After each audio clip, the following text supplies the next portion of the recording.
Senegalese fans as well as the Egyptian fans have been anticipating this matchup since the very beginning. Now we do apologize. We must inform you that we do have a slight, I don't think it'll have too much of an impact. We're trying to get things underway, but one of the backboards unfortunately has been shattered. Josh Bed alongside head coach Will Voigt, former head coach of both Angola and Nigeria, where in 2015 he actually won the FIBA AfroBasket Championship. Coach, it's been a great start to the day, of course. We saw a good game between Mali and Uganda, but things are getting much better, as we can see. Well, a little bit of excitement here to start this one off. So the Egyptian players a little too aggressive in warm-ups, shattering the backboard there. We've got a delay as they replace that. Well, here's the schedule today. Libya, as we stand, still going up against South Sudan. The final game that will take place later this evening, we'll see Guinea go up against our hosts in Namibia, as they will take on Angola. Big win today, as mentioned, for Mali, their first victory against Uganda. That was also a Group D matchup. So both sets of coaches and players will be watching this game closely. Now, we say it was the Egyptians, but I don't know. The Mali team had some big lobs in that game in the second half. Well, that's a great point. I think a lot of the damage might have been done during that game. So we saw a couple of highlight dunks from Diarra, probably putting a lot of stress on that rim. You know, this is becoming an amazing tradition of the AfroBasket. Go back to 2021 in Kigali, Rwanda. Whoa, I think the evidence is clear. Well, who did it? Uh-oh. Caught red-handed or red dunked, I guess. Oh, boy. Well, there's probably going to be a bill sent to his hotel room. Well, there you can see Devontae Gardner next season will be. Now, he actually played here in Luanda for Petro Luanda this past season in the BAL, but next season he'll be going to play in the Japanese B-League, B2, the second division for the Fukushima Firebonds. So I was having a word with him before the game. He said he had to go to Egypt to get his visa sorted, but he's looking very much ahead for the anticipated season. Well, no doubt, Coach, Senegal are going to be one of the favorites in this tournament. They had a very big victory on the opening day against Uganda. There you can see Silla just having won the FIBA Europe Cup Championship, winning it in Thessaloniki against PAOK. But you got to talk about this man. He was the prime-time player in their victory. Yeah, he really was. Ahab Amin, dynamic scorer. You know, you got to know that he's going to be on the top of Senegal's list on that scout report on who to stop. And some of the key players, we just saw Mark Gendy, one of the veteran players. I mean, he has probably got the most lethal left-handed play in this FIBA AfroBasket. No, it really does. You know, after all these years, you're telling your players, take him off his left hand, but easier said than done. So crafty and always able to get to that strong hand, and got a great finish package around the rim. Now, looking at Senegal, of course, the big talking points have been the backcourt of both Branco Badio and Jean-Jacques Boissy. And what we saw from Senegal, excellent execution, getting good possessions and good looks on the perimeter, but they weren't very consistent, though, from the three-point line. Yeah, they didn't shoot it well at all from the three, but their defense just swarming against Uganda. I think that's something they're going to try to do again today, try to get Egypt out of their half-court offense, really make this an up-and-down game as much as possible. Well, Jean-Jacques Boissy, of course, playing in the BAL, the Basketball Africa League with Rwanda Energy Group Kigali, but also with Al Ahly Tripoli as well in the Libyan League. I mean, he's a very experienced player. Remember, he did start the season at the beginning of the year with Uranami, and he is probably one of the most exciting and well-known infamous players in Senegalese basketball. Well, Boissy, tremendous game, and you know, obviously coming off the success of leading Al Ahly Tripoli to the BAL championship, but he really came onto the court with a ton of energy for them. Sort of that two-headed monster of Branco Badio, and then coming to the bench with Jean-Jacques Boissy. A lot of firepower this Senegalese team can bring. Senegal, of course, the five-time champions of the FIBA AfroBasket. Again, basketball fans watching, we do apologize for the delay in game. We obviously know what happened, who was, of course, you can't blame it. It's a warm-up. These things unfortunately do happen. But going back to Senegal, five-time champions of the FIBA AfroBasket, but it's been a long 28 years since they won back in Kigali, Rwanda, losing in the semifinals, but did win the bronze medal. And no doubt, high expectations on this team to win that sixth FIBA AfroBasket. Yeah, no question. Had a chance to talk to their GM, Maktar Njai, who was a player on that last championship team, now the GM of this national team, and he's feeling really confident about the group that they come to Angola with. A lot of depth there on their front court, a lot of length and athleticism. I think it's going to be the backcourt, though, that's going to have to push them over the top in order to win this trophy. Well, of course, we are in this magnificent arena. This arena will host the final of the 31st edition, the 2025 FIBA AfroBasket. We are at the Pavilião Multiusos de Luanda. We already saw in the opening game for Angola. The atmosphere in here can be absolutely breathtaking. Well, you know, when Angola is here playing, the home court advantage that they have as good as anywhere in the world, and we saw that on display. It's going to be really tough to beat them when they're playing on this court. Well, if we go to Senegal, their opening game against Uganda, I mean, it was a very evenly distributed game between the players. Joint top scoring with Mactar Gueye and Jean-Jacques Boissy with a combined total of 32 points. But, Coach, the area I have concern, though, with Senegal is the fact they were only 7 out of 38 from the rim. Now, granted, Mali didn't have a great three-point shooting night against Egypt, but we saw tonight they were 13 converted three-pointers. And I just think with the way Senegal play, the balance, the organization, the intense defense, that, you know, this could be a very good matchup against a highly organized Egyptian team. Well, it's really going to be a battle of tempo. So, you know, for Senegal, they want to speed up this game. They want to get out and pressure, force turnovers, get into the open court. If you're Egypt, you want to slow this down, keep it in the half court, execute your offense, work through El Amin and Gendy in middle pick and roll. So it'll be, you know, really interesting to see which style wins out. Well, in reference to their opponents, of course, and they have the disadvantage right now of not being able to get some shots up while their rim is down. And there, of course, is Silla. You know, he has a fantastic story in his career as a youngster, going to Real Madrid, then signing with Dario Georgia and Falou Astem. Many good years in the Basketball Champions League. But let's go on now to Egypt. Their opening game, it wasn't a walk in the park against Mali. No, it really wasn't. You know, it seemed like they would pull away, and then Mali, to their credit, kept coming back, and they did it with ball pressure. So it's going to be interesting to see how this Egyptian team handles another athletic West African team here with Senegal and their ability to pressure. And for those who are new to the FIBA AfroBasket as well as the BAL, the Basketball Africa League, many of these Egyptian players were part of the Al Ahly 2023 BAL Championship team that did go on to compete in the FIBA Intercontinental Cup in Singapore. But, well, when you talk about the legends of international basketball, you got to talk about this man, Desagana Diop, my apologies. Of course, drafted by the Cleveland Cavaliers in 2001 with the 8th pick in the first round, obviously after a year playing at Oak Hill Academy. And he is one of the greatest in the history of Senegalese basketball. Yeah, no question. And he's done a really nice job with this national team. Had a chance to coach against him in the G League. He's been the head coach for the New York Knicks franchise in Westchester and got a lot of good experience through that. And has done a great job leading his group through qualifications and now into this AfroBasket tournament. We just saw Ahmed Khalid, and there is head coach Mohamed El Dakani. You know, you love the passion that this man brings to the game, but also the education that he brings to not only the young players, but also players within their prime. And, well, there's one of your former players, Coach, when you were at Zamalek. I mean, he is a human highlight reel. Former Louisville player, Anas Mahmoud. I mean, you look at him and you probably think he's one of the top 5 players in this tournament. Well, his athleticism and size, so unique. Really great at putting the ball on the deck. Almost plays like a wing. Be interesting to see if they use him in those short rolls. You know, in their first game, Mali was content and letting the ball handlers get downhill, stayed in a drop. I'm not sure if Senegal would do the same. Well, Egypt, of course, without some players due to injury, you got to think this team obviously having featured at the 2023 FIBA Basketball World Cup, coming very close to qualifying as the greatest African country, but unfortunately lost out to South Sudan in that spot for the 2024 Paris Olympics. But you like to see the spirits very positive, very high. Remember, these two teams won their opening games of this AfroBasket, so one of them is going to go top of Group D. Again, we do apologize for the slight delay in game. They're just sorting out the backboard as it stands, because these rims are going to take a few beatings in this AfroBasket, Coach. Well, that's it. I don't know that there's any tournament on the planet that's going to see as many highlight dunks as we will during this AfroBasket. Well, remember, there's other games going on in this FIBA AfroBasket. As mentioned, Libya just coming up to the end against South Sudan.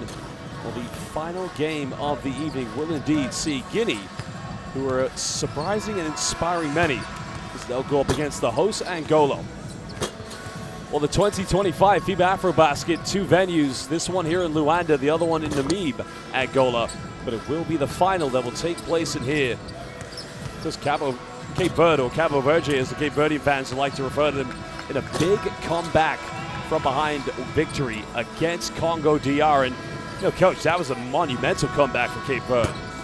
Well, Cape Verde's showing their experience there. Congo really had them on the ropes for a while, but staying disciplined throughout. Great response there in the second half and able to pull out the victory. And I think, South Sudan is going to be probably one of the most talked about teams coming into this tournament, and for right reasons. Last summer was a very big one for them. They almost defeated the United States in that warm-up game in the O2 Arena in London. But I think what people forget is, people maybe have written off Angola, because you and I were there 2 summers ago in Manila when they played that final game against South Sudan, speaking of Angola, and that game decided who would go on to the Paris Olympics. And without Bruno Fernando, Angola, many of those players, you coached them when you were with Angola, they came close to winning that game. Yeah, no, they really did. Angola plays a unique style. They're going to roll out a ton of size. Bruno Fernando starting at the 3 for them in this first game. And just try to wear you down with physicality. Be interesting to see when they go up against some of the bigger teams here at this tournament, how effective that will be. Certainly against Libya, a smaller lineup, they had their struggles. Well, tonight it's all about the final game here in Luanda, as Egypt just waiting for the rim. And good to see them still trying to stay active and, mobile even without having a rim. I think they understand that the shattered backboard may be partially down to them, maybe partially down to Mali, of course. I mean, Big Barlow had some big lobs in. And also Diarra, the elevation on that lob we saw in the last game against Uganda. Well, the fourth quarter there, several highlight dunks from Mali. Maybe setting the stage here for this warm-up and the shattered dunk. Well, the Egyptians, of course, they have their prominence within the FIBA AfroBasket. They have been one of the greatest teams in history, no doubt about it. But it's been quite a while since the Egyptians have lifted the FIBA AfroBasket crown. Remember, as of 1989, Angola quickly becoming the greatest team in the history of the FIBA AfroBasket, winning 12 championships. But it's been 12 long years since they've won 11 championships, my corrections. But it's been 12 long years since they've won, and 12 years later, it could be their 12th title. Who knows? Well, the last 3 all came with them hosting. It's such a huge home court advantage for them. I think they've got to be considered one of the favorites for this tournament. Well, what's great about these 2 teams, they have 5 FIBA AfroBasket championships each. Well, there is the guilty party. I mean, he's a great player, but unfortunately, maybe a little bit too great for the warm-up. Well, I think he's trying to hide, keep a low profile right now, make sure there's not a bill sent to him at his hotel room later today. Well, these things do happen, unfortunately, and we do have a delay. As mentioned, the technical staff are just trying to repair. They have the new backboard up, so they're just trying to lift the rim and make sure the shot clock is working. So fans, we do thank you for your patience, and we also do apologize. As mentioned, we welcome everybody. This is the 2025 FIBA AfroBasket, the 31st edition of this magnificent continental competition that did begin back in 1962. If you are a fan of the FIBA AfroBasket, make sure you follow AfroBasket on all social media platforms of X, Instagram, and Facebook, so you can catch up with the best highlights and content that matter to you most. Well, Josh, we were talking earlier about the pounding that these rims take, and I actually have some experience with that. So back in 2015, during one of our qualification games, we drew up a timeout play for Stan Okoye, who's here with this year's Nigerian team as well. And, he came flying in and sure enough shattered that backboard. So let's just be thankful it happened in warm-ups and not in the third quarter of a game. Well, who knows, Coach? Let's not jinx anything. We may be about to see something like that happen in this tournament. As mentioned, the talent within the 2025 FIBA AfroBasket has been magnificent. I mean, we saw Cameroon last night, very impressively go up against, very much a team that has expectations in Tunisia, looking to defend their 2-time championship. But Cameroon converting 11 out of 29 from the three-point line. And we saw that broken today with Mali. So who knows what we're about to expect. But Coach, looking at these two teams, you know, when you look at Senegal, what do you expect to see from their offensive game? Well, you know, they're going to really want to get this going up tempo, use their athleticism, not make it a half-court game. So I think for them, their offense feeds off their defense. If they're able to pressure Egypt, speed them up, force some turnovers, that really helps them on the other end of the floor. And of course, defensively, you know, we know what to expect from Boissy and of course Franco Badio, but you know, how important is post-interior defense going to be for the Senegalese players? Well, you know, that is their strength. I mean, the depth that they have in their front court, probably better than any other team here. So they're going to come at you with waves of rim defenders and long athletes on the perimeter, and that's, you know, part of their defensive identity. Now, you know most of these Egyptian players. You've coached many of them. You've coached against many of them. And what can the fans expect from Egypt's play? Well, you know, Egypt, very different styles. So they want to execute their offense. They're very set-oriented. A lot of these guys have played with each other, against each other in the Egyptian League and at the BAL. So they're going to try to use their ability to execute instead of athleticism with how they score. Well, Coach Will Voigt with Zamalek back in 2022, taking a team to the FIBA Intercontinental Cup that was hosted in Alexandria, Egypt. And Anas Mahmoud, I mean, he is a myth. Many people look at him and think, you know, there is a basketball player that has all the talent that anybody could dream of. I mean, he really is. He's a unicorn. His length, size, athleticism, ability to handle and pass. I was really lucky have a chance to coach him, and I'm sure we're going to see plenty of highlights from him in this tournament. Well, the rim is back up and standing. Again, welcome everybody. We're live here in Luanda, Angola. So I think things are about to get back underway. Now, the players from Egypt may just need a few more minutes to maybe get a few shots up. As I said, the Senegalese players, their rim is still standing. So we see the Egyptians warming up, so this is positive. So we have to introduce the players and try to get things back underway very soon.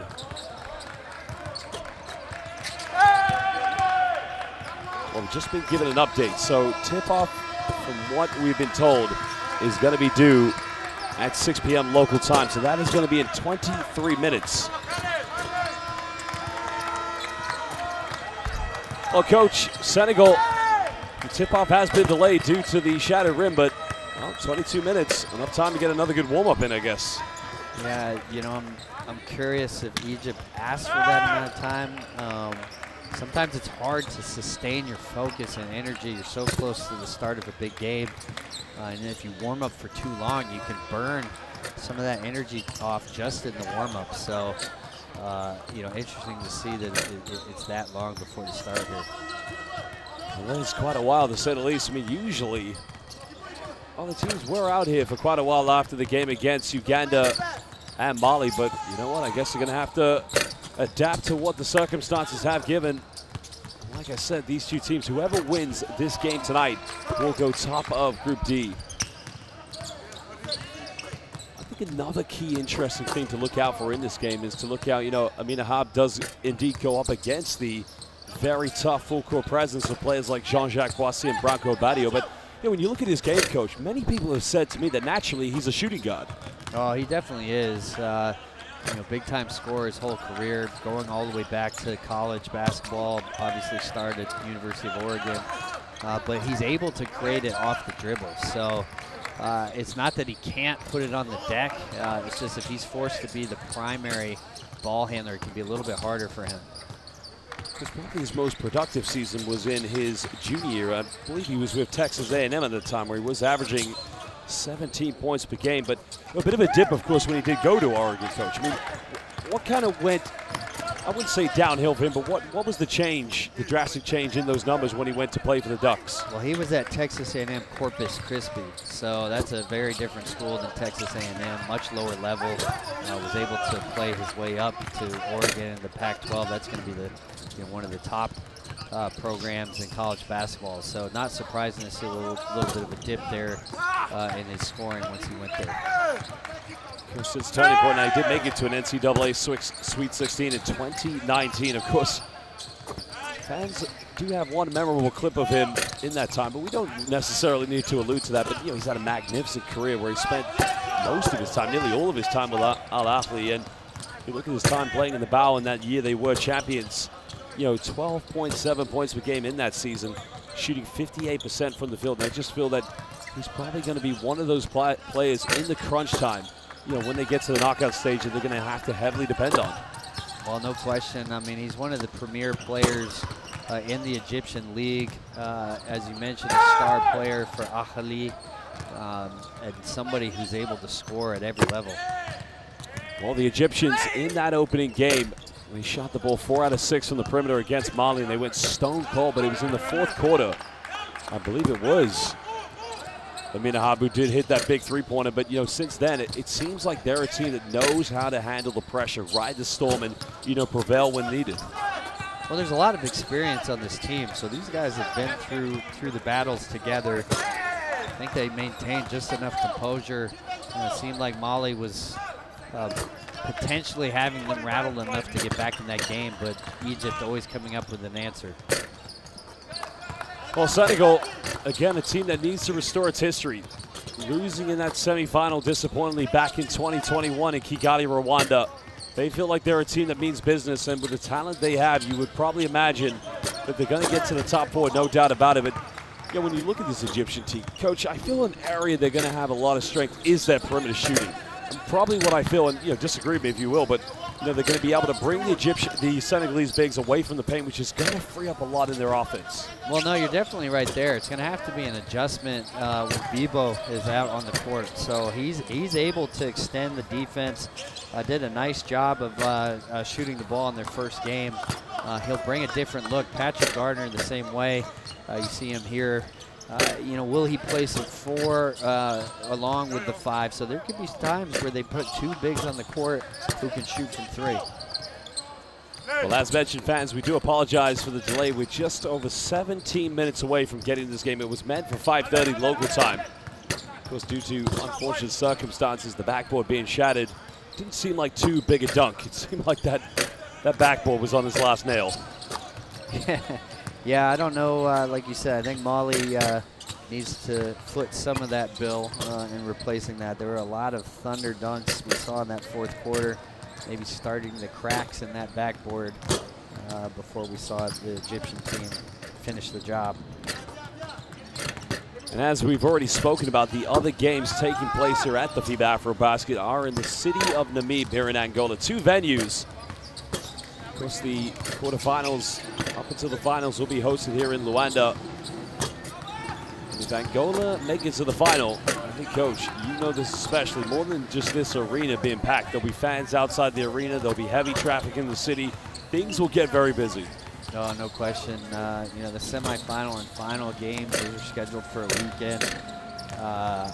This building, as loud as it was in that first group game, will be at a whole nother level if Angola reaches that round.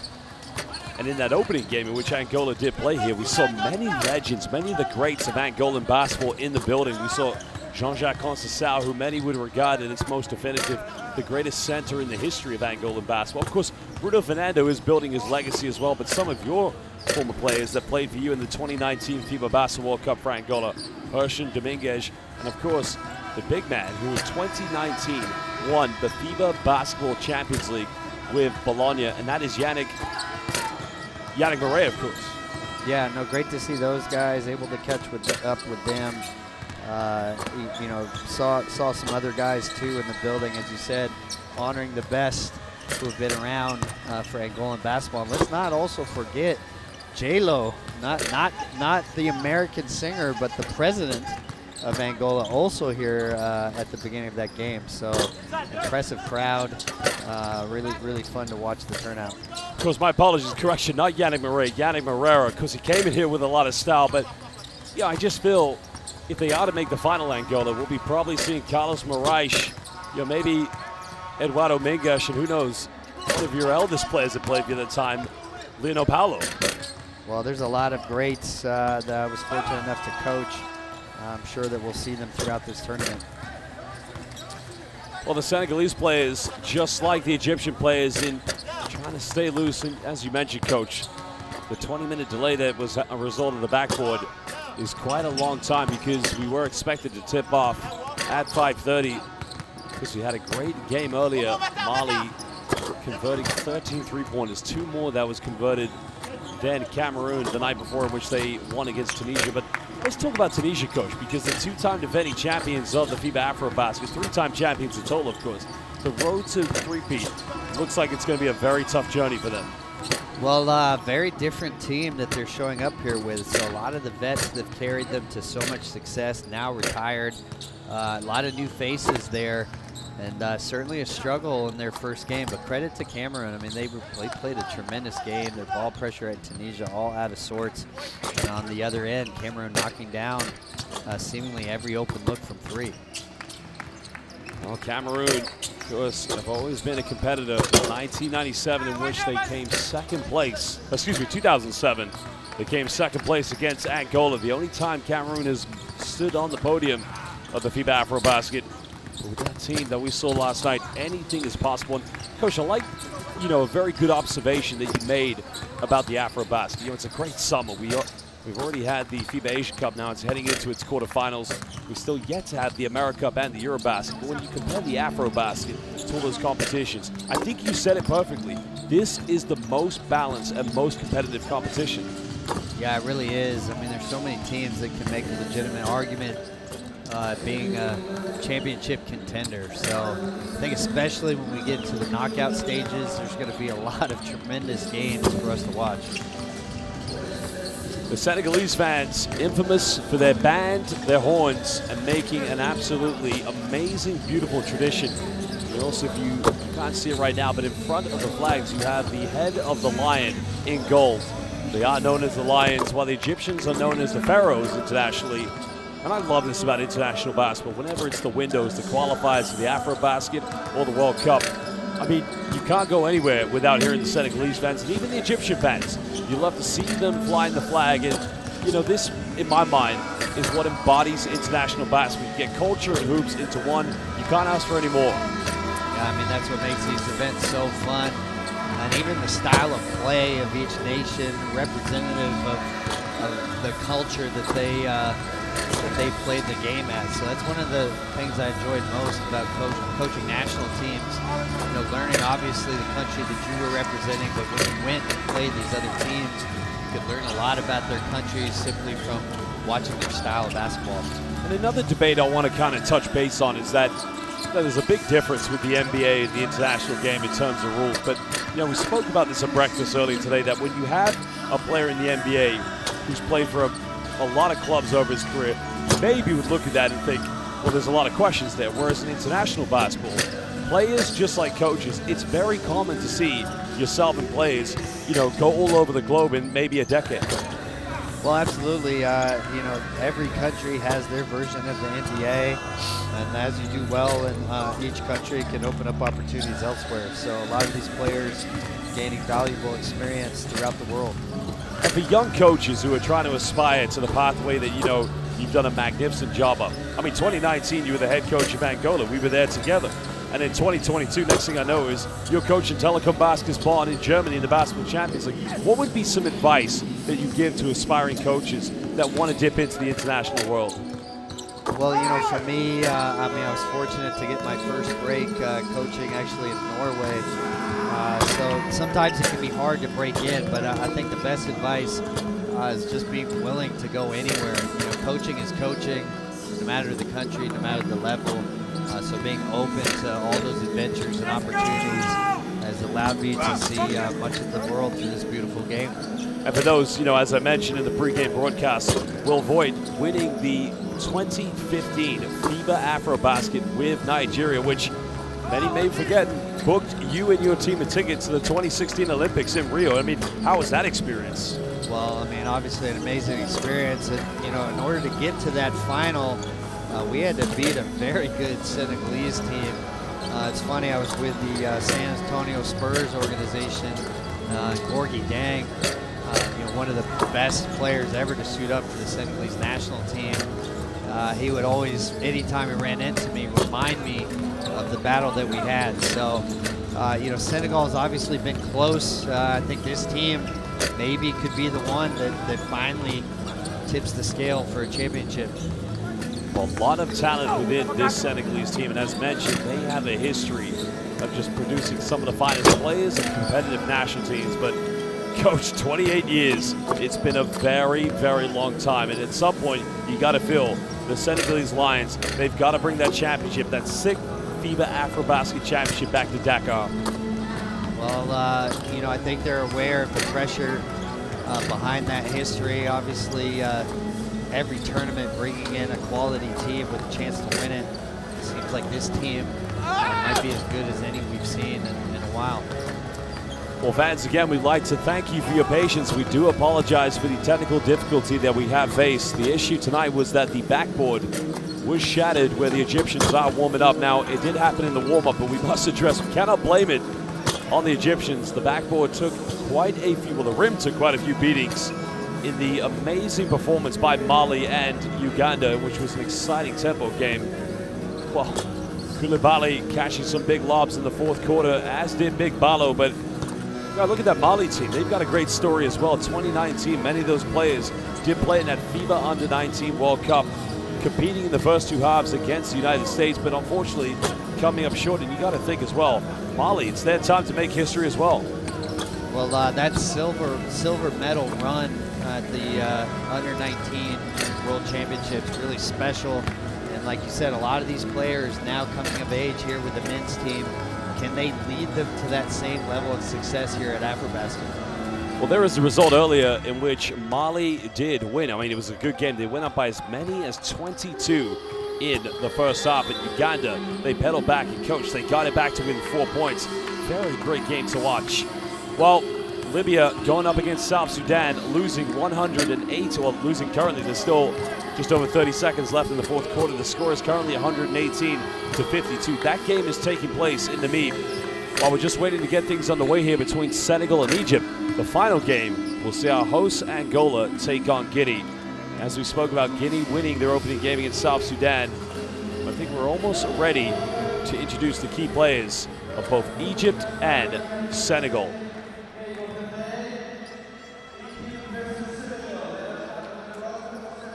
This is going to be interesting. I mean, that was quite a delay, of course, and you kind of wonder, the Senegalese players, they still had the rim, so he was still able to get shots up. The Egyptians, not quite as much time, but you kind of wonder which team is going to come out here. There you can see Jean-Jacques Boissy, just one of the key players in the backcourt, always lively with a lot of energy, one of their leading scorers in that opening victory for them. Close to 16 points, but a lot of young talent as well in this team, Coach. Yeah, no question.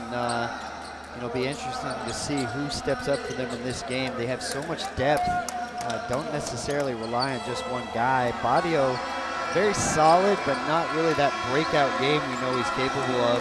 Maybe against Egypt, he's going to look to be more aggressive with his scoring to start this game out. Well, there you can see the Senegalese players have come out, but now we'll look at the Egyptian players. Many of them, of course, in 2023 were BAL champions that did go on to feature at the 2023 FIBA Intercontinental Cup, and no doubt that man there is going to be a key player in the backcourt. You know, for sure they're going to rely on Gendy, but a lot of attention is going to be on that man, Anas Mahmoud, your former player. And Coach, I would imagine he's going to be on the Senegalese scouting report defensively. Well, you know, his length's really important. Trying to match up with the front court of Senegal is no easy task, but both Anas and Bido definitely can have the size and strength to match up with these guys. Well, there's a head coach, El Dakani, but now basketball fans, the best time of the game, we're going to stand for the national anthems of both Egypt and Senegal.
National anthems of two beautiful countries. Desagana Diop shaking hands now with his rival El Dekeni. Of course, you gotta love the national anthems. It's just such a beautiful moment here in international basketball, especially here at the 2025 FIBA AfroBasket.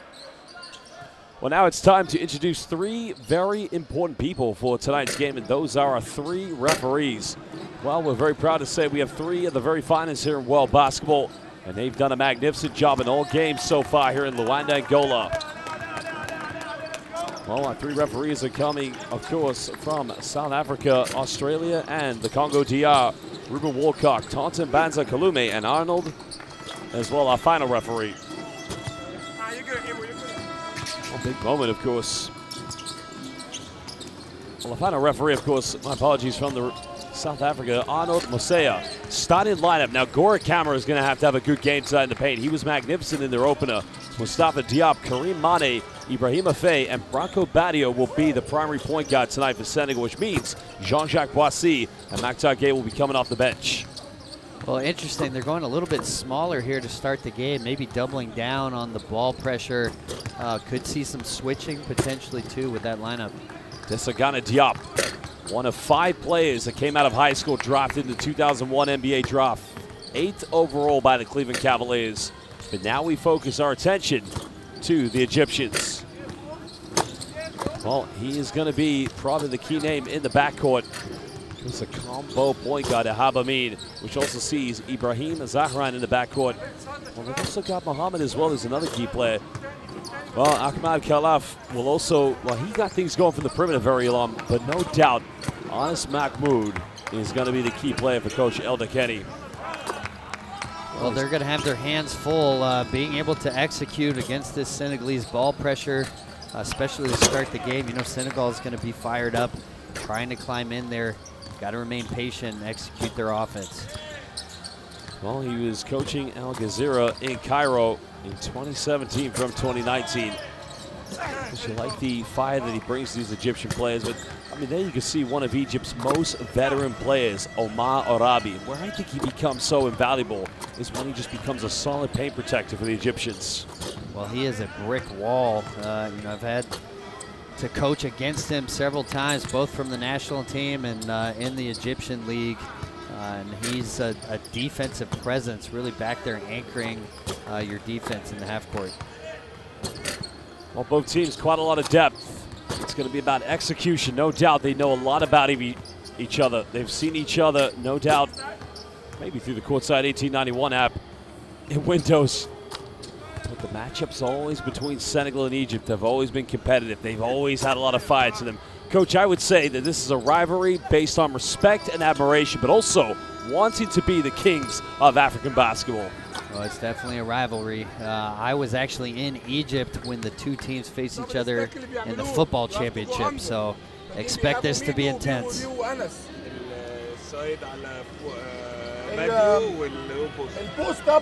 البوست اب بتاعهم كلهم بيروحوا على اليمين، فهنكسر الرول شويه. هي ستيل 1 on 1 بس وديها على شمال، وهنا هتبقى ماشيه مع الرول بتاعنا على الترافيك، بس هنا عمر وبيبو. Well, they heard Coach El Dekeni getting those final words in with his players. There's a lot of options that he can definitely go to. Let's see what Sagana Diop is going to say to his players.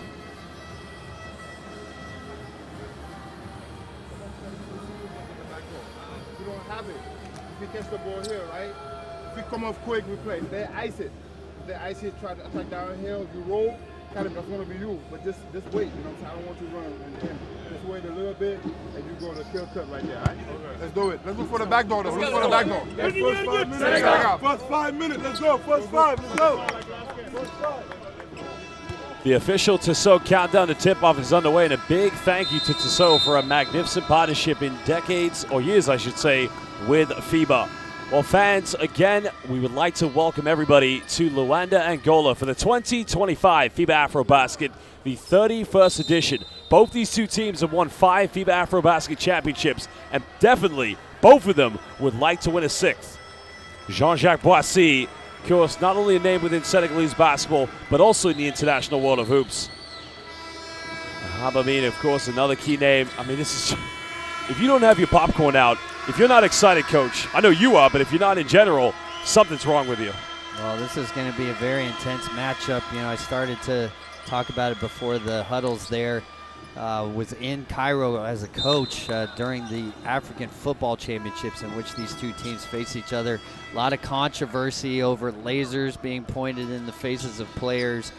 There's not a ton of animosity here, so will be interesting to see how this unfolds. Well, the passion, of course, the devotion that these players have given to their national teams, and of course, as many would say, playing for your national team, it is an honor. And that's what these players are representing here tonight. The tip is going to be underway. Of course, Mahmoud is going to jump this one, but it's going to be won by Gora Kamara. Senegal definitely have a lot of energy. Can they contain it tonight to put a victory and go top of Group D? Kamara finding Badio. Well, there's a kick out, finding Diop. Well, they're going to go for the mid-range. Shot is up, no good. Anas Mahmoud gets a rebound. He gets fouled in the end.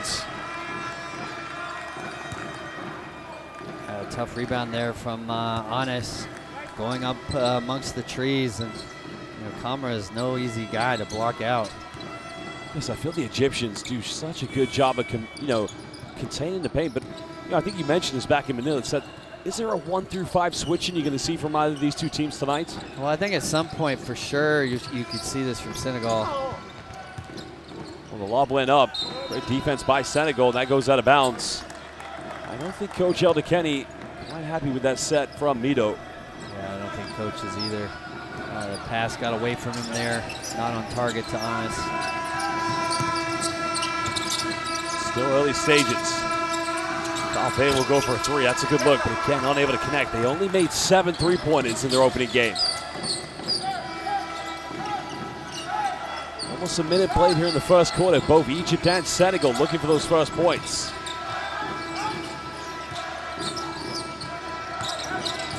Another pick and roll action. And he go for a tough fadeaway. Not finding anything. And now Badio. Finding Diop. He's got time, but may have just taken a little bit too much time. Trying to bump in the lane, goes in, but nothing going. Now Egypt have numbers. Vito fakes the pass, goes in. BEA, beautiful transition with the fake behind the back pass. Yeah, floor balance a little out of whack there for Senegal, giving up the 2-on-1 break. Well, Diop has more time, and this time he buries it. Mustafa shot wide open there. A little bit of defensive breakdown from Egypt. No guard rotating over there to contest. Well, if Senegal can't convert 3-pointers, this is going to give them a huge advantage. Remember, they only made 7 in their opening game. Anas Mahmoud puts the ball on the ground, and he's going to draw a foul. And that foul's going to be on the ground. Yeah, Faye's got to be smarter there. Anas, not really a perimeter shooter, but very capable of putting it on the deck and going by. Faye's got to give a little more space, try to keep him in front. Well, look at this. Behind the back fake. Oh, you got to love that move. Yeah, Mito, great behind the back fake there for the finish.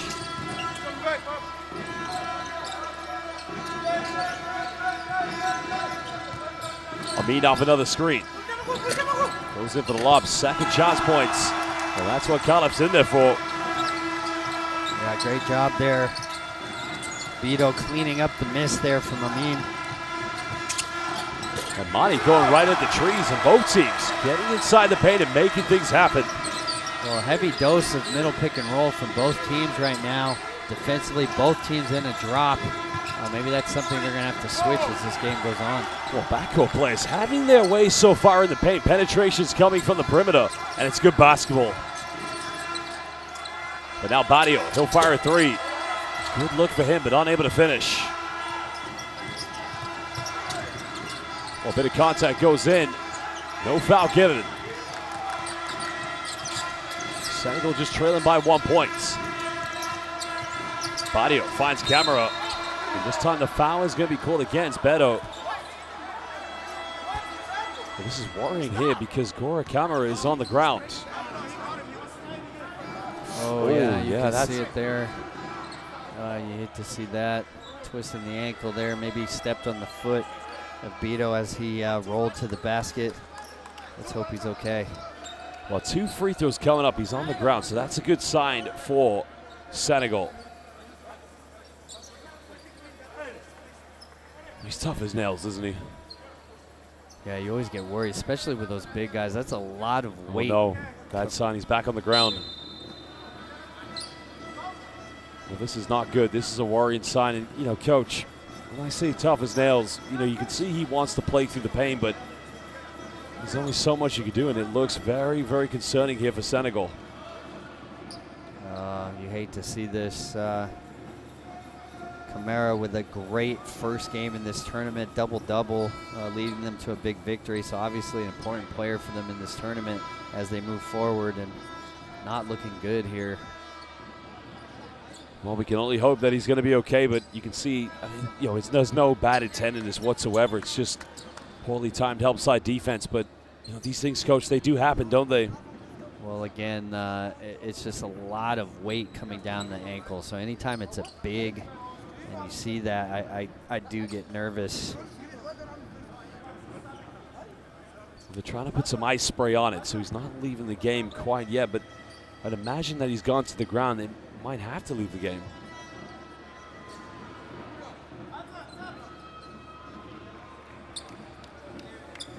Yeah, he can't put any weight on that. You just, your heart goes out for him. I'm sure it's going to be incredibly disappointing, and it's not looking very good for his return in this game, and let alone possibly the rest of the tournament. Well, he was great in the qualifiers, averaging 7 points and almost 7 rebounds. 2 good games against Gabon in the FIBA AfroBasket qualifiers, but they're going to have to help him off because they put the freeze spray, which I don't think he's able to walk on at the moment. So Jean-Jacques Boissy coming in. So Senegal going slightly smaller here, Coach. Yeah, it's interesting. I think now you could definitely see the switching. They've got Faye playing at the 5. I would expect to see some 1 through 5 switching here. Try to dial up their ball pressure, and will we see that full court press that we saw in their first game? Well, Senegal having a 1-point lead, but Gora Camara, not sure if he's going to come back. I hope he does. People finding Anas Mahmoud.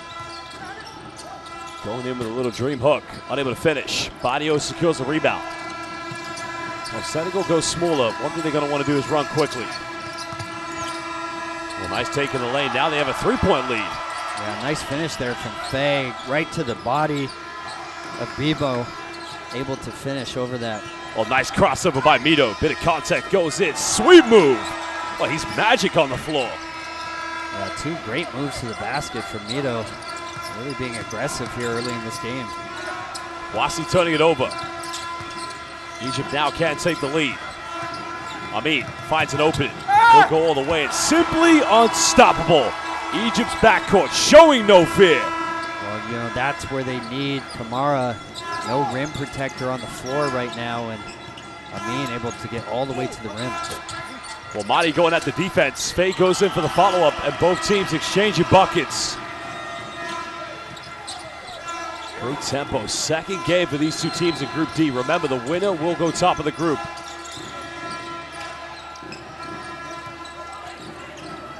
The execution, the patience in each offense. Both teams very well coached. Anas now go for an ISO, little jump hook, having his struggles. It'll be interesting to see how Egypt chooses to attack the switching. The last 2 times they went to the post there with Mahmoud. Well, another 3-point attempt. With Senegal coming up with the offensive rebound. It's an explosive backcourt of both Branco Badio and Jean-Jacques Boissy. Boissy on the perimeter. Pulls up from 15, contested. Tries to go off the bank.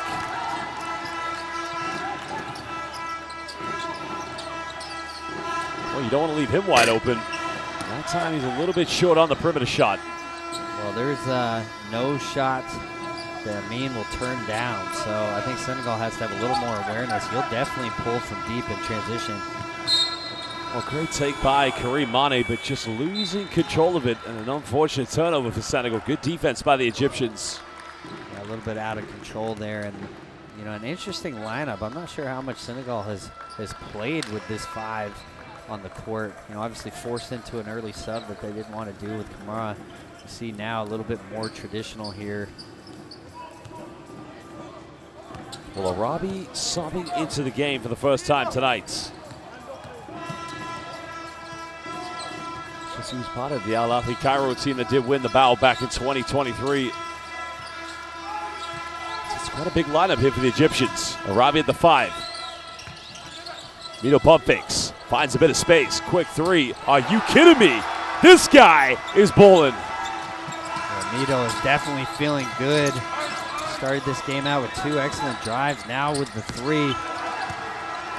And now the Egyptians want to run. They have numbers. Mito's going to go all the way, but again, had numbers, couldn't finish. But Senegal can counterattack. Wasi, corner, fires, 3, it's up. Another offensive board. And coach, could this be where Senegal try to stay in the game and maybe win it? Second chance points. Well, I think if they keep the tempo up, you know, it's harder to find your blockouts in those situations. So that was the case, getting down the court before the defense was set. They still have Wasi and Badio in the backcourt, but bringing Baji into the game, number 16. Oh, just a beautiful take. It's a great finish over the big by Amin. The guard-to-guard screen really threw Senegal off, miscommunicated the switch there. Amin able to get into the paint. Well, with this backcourt of Amina and Mito for Egypt, they do such a good job of just reading the defense. Fade out, tries to bully his way in, and he gets his way no matter. Second field goal for him. It's an exciting game. Both teams 5-time champions of the FIBA AfroBasket. The winner will go top of Group D. Mito, another cross, another pull-up. Again, it's simply Egyptian poetry in motion with this man. Well, the crossover there from Mito. He is getting into his bag right now. Unbelievable performance to start this game. Wasi had the 3. Now wants to go in. Good defense by Amin. But now Badio, he'll fire a 3. And it's just back and forth. Both fans loving the tempo of this game. Well, some beautiful basketball here from both teams. Big shots from the guard so far. Another high screen. Amin. He's had some wonders, but they want to go to Mito. Final seconds. And he'll go for a deep 3. That one's not going to go. You can see the offensive rebound coming from Amin. Even the backcourt players, they'll fight for second chances. Honest. Amin handoff. Has to kick out.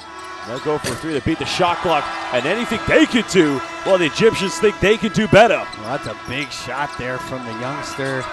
Bebo maybe should have swung it to the corner there, but able to knock down the big 3. And that's going to be an offensive foul. Bronco Badio. Triple change coming in for the Egyptians. Well, Gardner along with Gendi are going to sub into the game along with Shusha. So, oh, triple change indeed with 1:32 to go. I mean, look at this. There's a kick out. And he almost had a Jorge Garbajosa motion. He caught it and didn't bring it down. Well, I think he was worried about the shot clock there. Probably had a little bit more time than he realized. But credit the youngster for knocking down the big 3. Recognize the man on the right? Well, that's the guilty party, coach. Oh, come on. You can't put him on blast like that, Josh. You got to love what he brings to this team, no doubt about it. But 2-point lead to Egypt. Senegal have 1 foul to give. 80 seconds to go here in the first quarter. Gendi's got that lethal left hand. Now he's got it by Silla. Straight off the bench. 3. A little bit cold. Probably needs to get into the rhythm. Senegal looking to level things up. They can't take the lead with this 3. That 3's up, but that's not going to go. And coach, potential 2 for 1 now for Egypt. Well, in this case, maybe even a 3 for 2 as you get in under a minute. Still a 2-point lead to the Egyptians. Wasi finds Silla. And Dye has time on the shot clock. Wants to go at Gardner. That's a little bit too off the mark.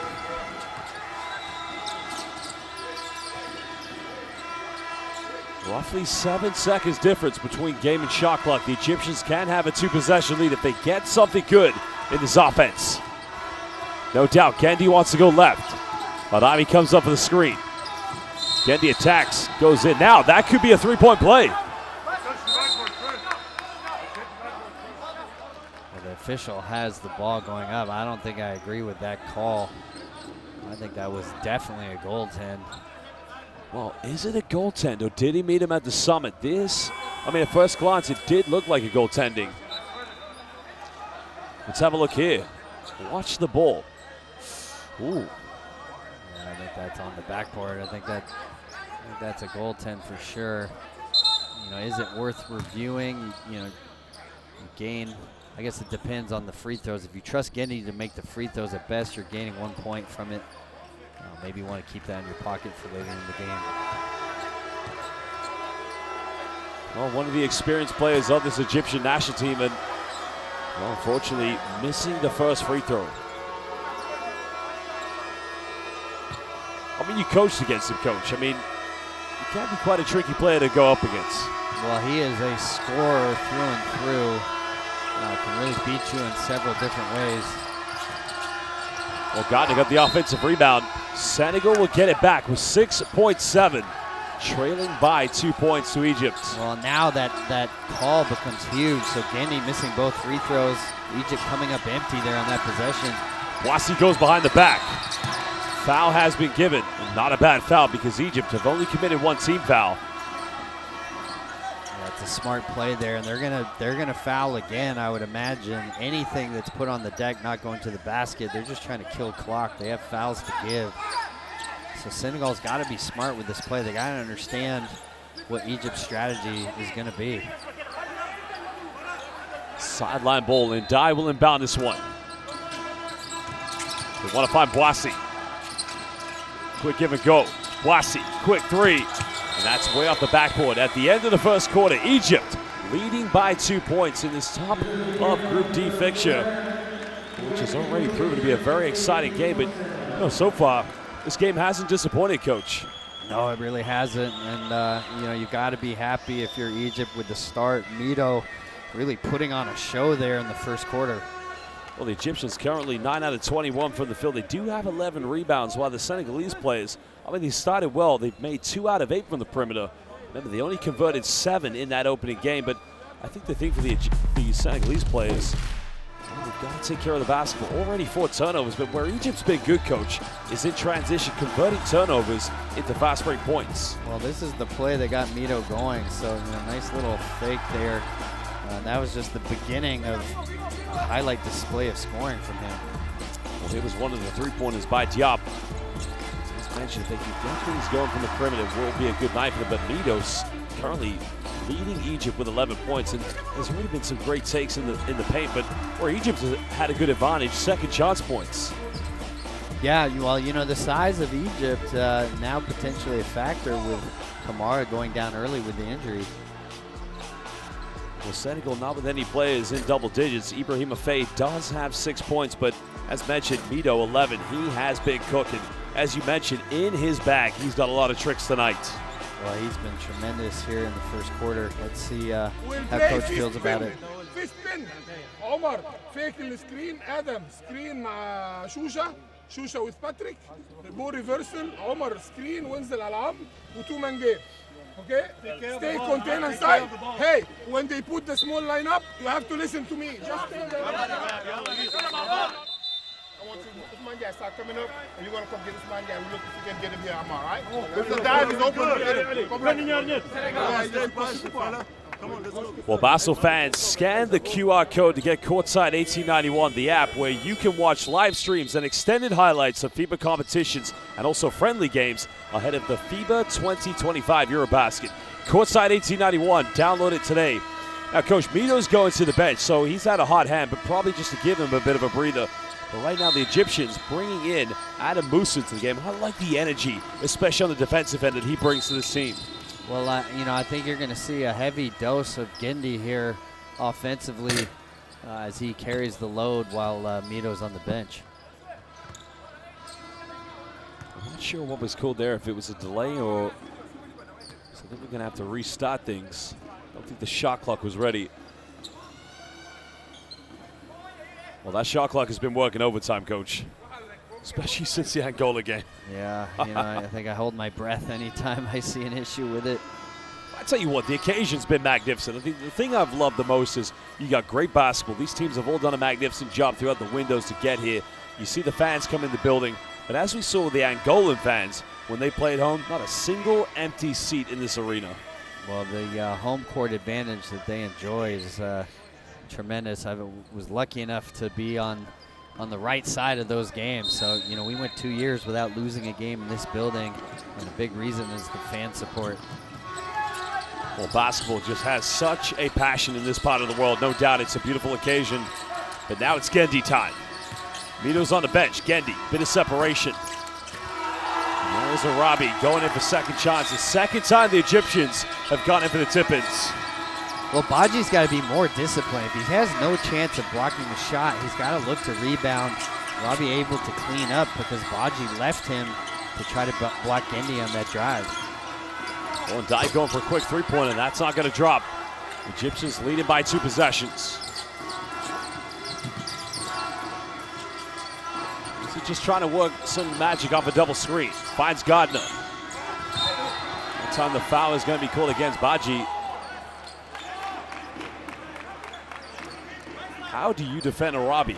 All he does, set a screen, and he goes to the block and seals you off. Well, he is a massive, massive player. You know, we've had a battle against him several times. He's a load down low. You got to do your best to work around, not let him get those deep seals. One thing Senegal don't want is to put Egypt into the penalty early. Nice fake, goes in, finishes under intense pressure. Oh, what a move by Gardner. Really nice take there from Gardner. Normally known as a shooter on the perimeter, but mixing it up. Well, the connection not quite made. Nice delivery. But here comes Shusha. Good hands by Boissy. Senegal come up with it. Here's the pass. Look out. And wow, wow, baby. Wow, wow, baby. And he's going to the free throw line for the three-point play. Oh, my goodness. What a finish there. And you got to feel bad for Musa. Just kind of caught in the wrong place at the wrong time. Well, Coach, this is showtime. Wow, wow. Senegalese basketball. That's poster. M1. Well, that's a great finish there from Mokhtar Guy. He was a tremendous player for them in game 1. Surprised he hasn't gotten more minutes here in this game, but maybe this is what's going to get him going. Well, chance to cut it down. Three-point play not converted.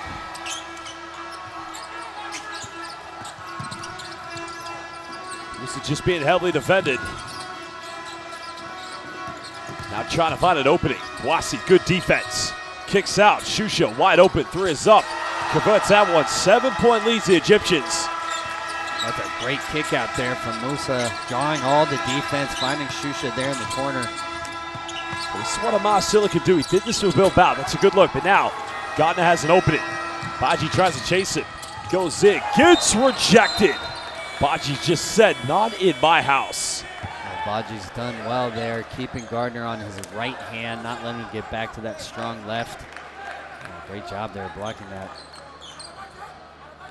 And this is what we saw from Senegal in their opening game. They may miss a shot, they may turn it over, but Coach, they make every effort to get back in their paints. Well, that's a really, really nice effort there. Almost 2 minutes played. Egypt's pick and roll basketball so far giving them the lead, but now Senegal's defense forces a turnover. Now he's got to die with him. They had numbers. But now they're going to have to recover. Ndai finds Silla, contested, 3 is up. Another offensive rebound by Badji. Well, Kareem Mane goes in, bit of contact. So Mane will go to the free throw line. I like that from Mane, going up against the big, but it's the extension he makes with the right hand to avoid the block. And you know either way he's going to make that or he's going to go to the free throw line. Well, I think it's the right mentality. Senegal just 2 for 11 from 3 to start this game. Just kind of wondering when some of these guards were start to force the issue a little bit off the dribble, see if Egypt can contain them there. A bit of a concern here for Silla because he went in for the follow-up. I don't know what happened, but he got maybe hit in the eye. You can see him just in a bit of pain. So he's going to be okay because Silla is very instrumental to Senegal's play. Well, currently at the free throw line, Karim Mane, it's going to be his third point of the game. He's had some good moments in this game so far for Senegal. First played in Canada's CEBL for the Calgary Surge. Also played in the G League for the Memphis Hustle. Played 10 games in 2021 with the Orlando Magic. So has that NBA experience as well. We see a little bit of full court pressure here, but we haven't seen the zone press that we saw in that first game from Senegal. Good defense by Mane. Senegal trying to make things tough, but Egypt just trying to keep things composed. They have a 5-point lead. Kendi twisting, turning, spinning. And that's good defense by Senegal, but can they convert? Oh, it's great defense, keeping him off his left hand, staying vertical, making sure not to foul. Well, Mane just losing control. Silla was wide open. I think both teams have exhibited, relatively good organization on defense. I think where the Egyptians coach have added the advantage, it's just from the backcourt, getting inside the paint and causing problems for Senegal's defense. Well, if you're Senegal, you didn't have much resistance in your first game. So sometimes when you're in a battle for the first time, a little bit of nerves can set in, start to affect your confidence. Maybe that time unable to finish. Elder County wanting a carrying violation. Nice little drop. Again, good, just not quite getting the finish there by Diallo. A nice drop off from Mane. Diallo unable to convert. Another double ball screen set for Musa. Gardner pops out. Arabi seals off. It's almost a deja vu moment from the previous time they ran that set, Coach. So you just have to work around. He's such a big body, and that's no easy task, but playing behind him is going to be a problem. Both teams making changes. Bronco Badio subbing back in the lineup here for Senegal, while also Amin also checking into the backcourt. You gotta love the depth in both Senegal and Egypt. I mean, they got so many talented players that can come into the mix. Gardner off the dribble, sweet like string music. Nice shot there from Gardner. Be interesting to see how long Egypt goes with Nito on the bench. He started this game off so hot. Back to a 7-point lead. Badio. Nice dive, finds Silla. One more pass. Maybe one too many passes. This time, Diallo, look out below. Well, that's a great possession from Senegal. I think that's how they need to play. The three not really falling for them. Look to continue to put pressure on the rim. Multiple drives, attacking closeouts. See a bit of a Spanish pick-and-roll sequence. Shusha made his last three, and he hits another one, giving Egypt their biggest lead of the game at 8 points. Well, Shusha coming off the bench, delivering 2 big corner threes. Good defense by Amin. Now, your referee, upgrade, unsportsmanlike foul. So Amin will get 2 free throws, and Egypt, they'll receive possession back on the sideline. Well, that is a great defensive play there from Amin, picking up full court, forcing the turnover there. Mane a little loose with the ball, compounding the mistake with the unsportsmanlike foul. Senegal just needs some composure. I mean, Egypt, they're playing great basketball, but it's good hand in the cookie jar. I think that's, unfortunately, I don't think there's any intent there, but it's the right call. But it's a case of sharing is caring by Senegal. The finish by Diallo. Yeah, it's a nice drive there from Jop. I think Senegal's got to look to do more of that, really drive multiple closeouts, not rely on early threes. They haven't been able to shoot the ball that well so far here in the game.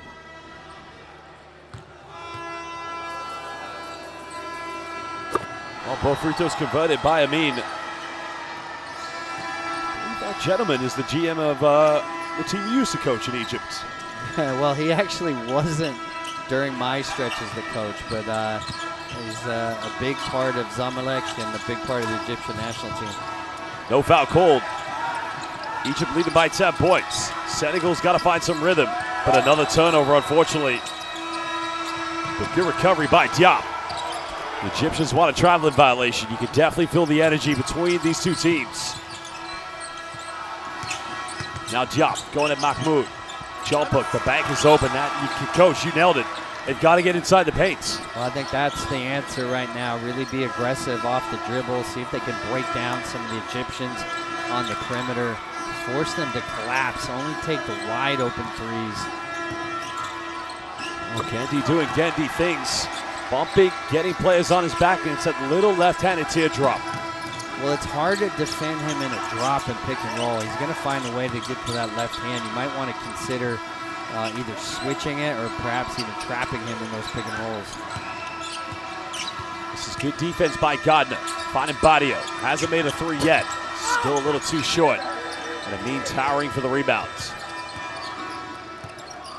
You can just see the signal from Elder Kenny instructing his players to slow it down, but Amin didn't listen to him. He'll go back to the free throw line. That's a good take there from Amin. The Senegalese defense not set. Saw an alley there to try to drive, and he's going to try to score any way he can. So whether that's at the rim or on the perimeter, good read there. Well, that was a nice take. But going back to Egypt, they've taken only 4 free throws this evening here against Senegal, and I think the problem Senegal are going to have for these final 4 minutes and 5 seconds, Coach, they've got no fouls to give. Well, yeah, it's going to be interesting to see. Senegal obviously struggling offensively after a really, pretty good first quarter. So they need to be aggressive at the rim as best they can. See if they can generate some points there.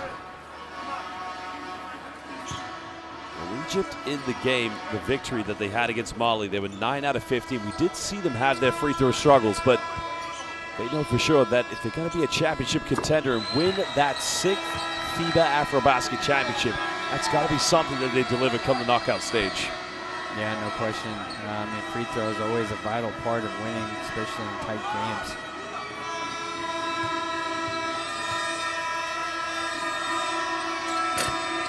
Well, another missed free throw, third one of the night for the Egyptians.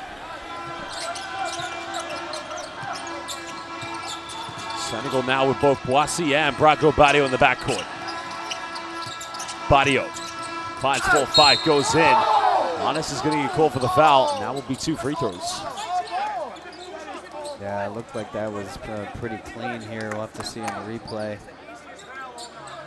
And, understand Honest's frustrations there. A little bit of a wind-up, but it looks like he got mainly ball there on the roll. Well, another player like many in this FIBA AfroBasket that started as a junior with Alain Chalon. We've had so many, but spent last season playing in the Chinese CBA where had an okay season, to be honest. And you've coached in that league, but interesting thing about him is back in 22-23, he was actually teammates with one young Victor Wembanyama when he played at Metropolitan. It must be quite an experience for him to play with, probably at that time the most anticipated yet to be famous player in the world. Yeah, no question. Interesting to see, Senegal has not used the zone press that we saw in the first game. I think they got to find something here to try to disrupt Egypt. Egypt's in such a good flow offensively right now. Well, another foul. It was called on the ground, but it makes no difference because Senegal now have put Egypt into the penalties. So 2 free throws coming up for Shusha. Mito on the bench this entire quarter. And, I can understand Coach's predicament. Shusha giving really good minutes. Obviously, you love to have Gendy and Amin together. But Mito was so electric in that first quarter. I'd like to see him come back into this game, see if he can pick up where he left off. Second free throw converted. Just over 3.5 to go here in the second quarter. It's been all Egypt as of yet. Boissy trying to work. Backdoor Braco Badio. Egypt's defense making everything impossible. Boissy, quick 3. But Senegal getting offensive boards.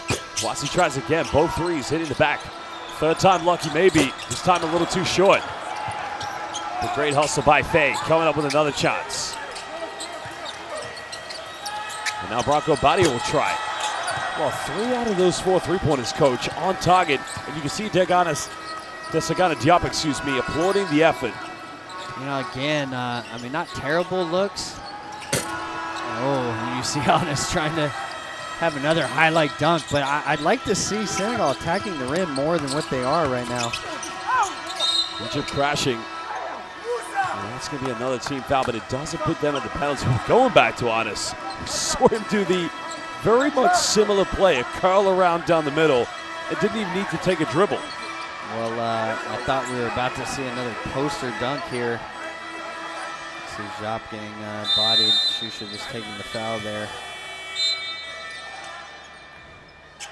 Well, a timeout is going to be called with 2:41. Senegal's coach, Desagana Diop, wants to talk it over. His players currently trailing by 11 points to Egypt, but the Egyptians, I mean, coach, they have been so meticulous, so organized on both ends of the floor. No, they've been outstanding, gotten contributions from a lot of different players so far.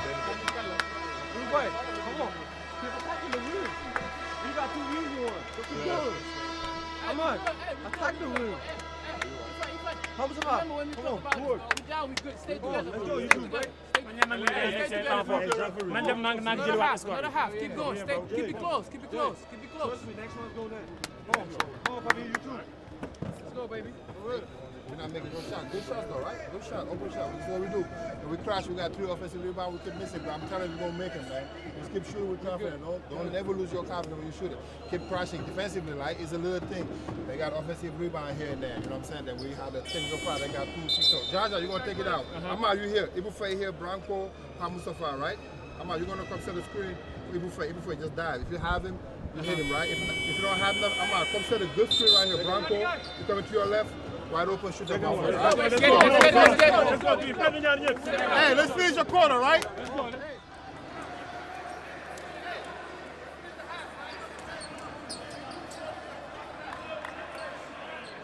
Well, that man, Amina Ehabamin, has been magnificent. Almost near a double-double, 7 points and 5 rebounds. And, you know, I keep saying it, Coach, the backcourt for Egypt, whether it's Mito or Amin, they just do a very phenomenal job of getting into Senegal's paint. Well, they have been tremendous so far in this game. I mean, first it started off with Mito on fire, then Ahab Amin kind of picking up from there.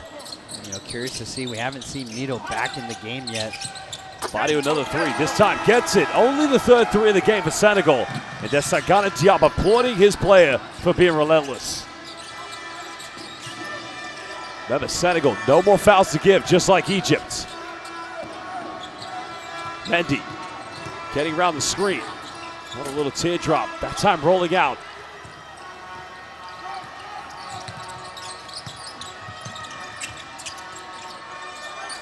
Badio getting the screen from Silla. Silla hesitates. Badio made his last, goes for another one. It's on target, but they just won't go. Yeah, again, I know he just hit the one coming out of the timeout, but I'd like to see them try to break down the defense off the dribble first. Play more of a kick-out game than taking these threes off the dribble. Well, there's a foul. And a technical foul is going to be given to Jean-Jacques Boissy. Yeah, he has to show more discipline there. He's got his hands on him. I mean, the first part was good, but yeah, right there. I mean, that's a foul. I mean, it's clearly a foul. You know, again, it's hard. They're in that drop coverage. Gendy's going to find a way to get to his left hand. So, you know, I think you got to consider they've done some switching earlier in the game. Maybe you're going to look to trap that, but you know they're going to play a steady diet of pick and roll for Gendy. Really a lot to handle there on your own as Boissy's trying to keep him on that right hand. Well, Boissy tonight, Bronco Badio, so far 2 out of 6 from the three-point line. I remember the 2023 season when he played for Baxi Manresa in the Basketball Champions League. He was it was a 35% three-point shooter. Now, that did dip in his second season with Manresa. I think where he's kind of had to change his role here with Senegal as opposed to when he's playing in the Spanish ACB is the fact that, you know, he has to be a bit more of a dominant scorer for this team. But As you said, Coach, Senegal, they're more dominant when they get the ball inside the paint, whether that's through backcourt penetrations or, you know, with post-ups. I mean, they have quickness advantages on the perimeter. I think they got to look to exploit it a little bit more. Play a draw and kick game. If the defense collapses, then you can look to get some threes from that. But they've been content with taking a lot of threes off the dribble, have not been making them so far in this game. Finally see Mito coming in here. It's a long time of sitting down. Let's see if he can still keep things flowing the way he had in the first quarter. 11-point lead to Egypt. Senegal want to get it down to single digits. Silla catch the tough one. Jump hook. Can't finish. So he's getting good looks, but they're not falling at the moment. Senegal don't want to foul here. Egypt avoiding the 8-second violation. Gardner pump fakes. Goes in. Gets denied. Well, and they pulled this an unsportsmanlike foul. Coach, this is tough. And again, my knowledge of officiating is not the best in the world, but usually it's when they come from behind. Now, they're going to call for a head coach's challenge, but how would you determine this decision? Well, I understand his argument. You know, he's making a play on the ball, and he's in front. Plus, he got the worst of this by far.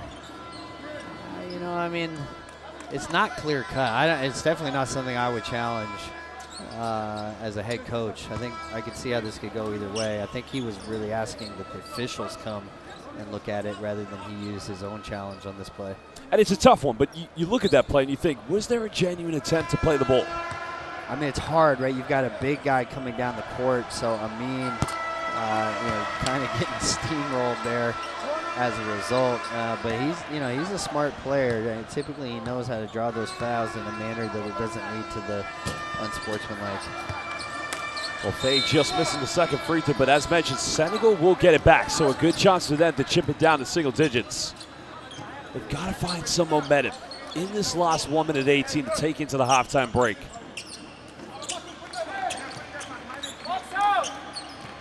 Mito back in the lineup.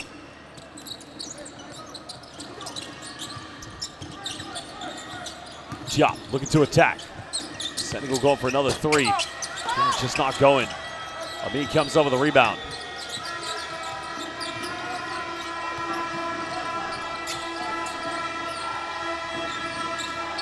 This is where he's very good. Back to the front court defense he's getting just to protect the ball. But final seconds are on the shot clock. Well, that's going to be a turnover.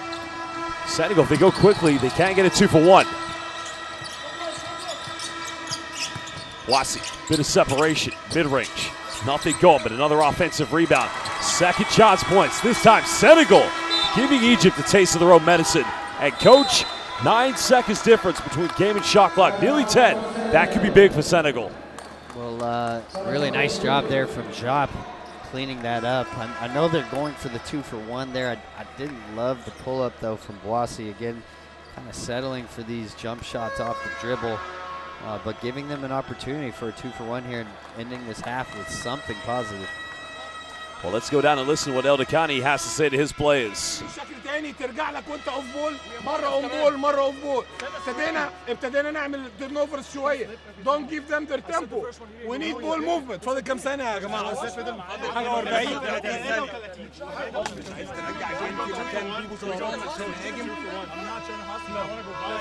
اسمع هنا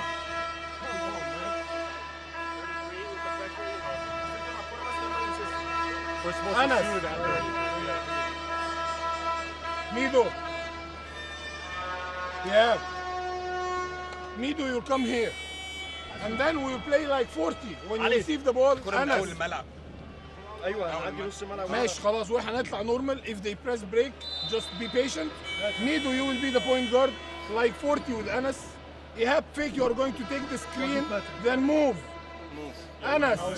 Okay, listen, let's do it for Patrick on the left side so you can attack. Okay, so from here, Anas, Mido, Anas. I'll be interested to know if they advance the ball. I don't think they would, of course, but 33.9 seconds to go here in the first half. Egypt still holding on to an 8-point lead, but Senegal finding a bit of life, of course, from the offensive rebounds and second chance points. But again, offensively, without Gora Camara giving them that offensive input inside the paint, it's almost like the weight is on the shoulders of the backcourt players, the Senegal coach. Well, you know, they've just been settling for a lot of jump shots off the dribble. I'd like to see them be more aggressive, trying to get to the rim, force Egypt into multiple closeouts, see if they can eventually break down the defense that way. They've been content with settling for jump shots. Haven't been terrible looks from three, but they're just not going in for them right now. We just have an issue with the shot clock, so just trying to figure out how much time.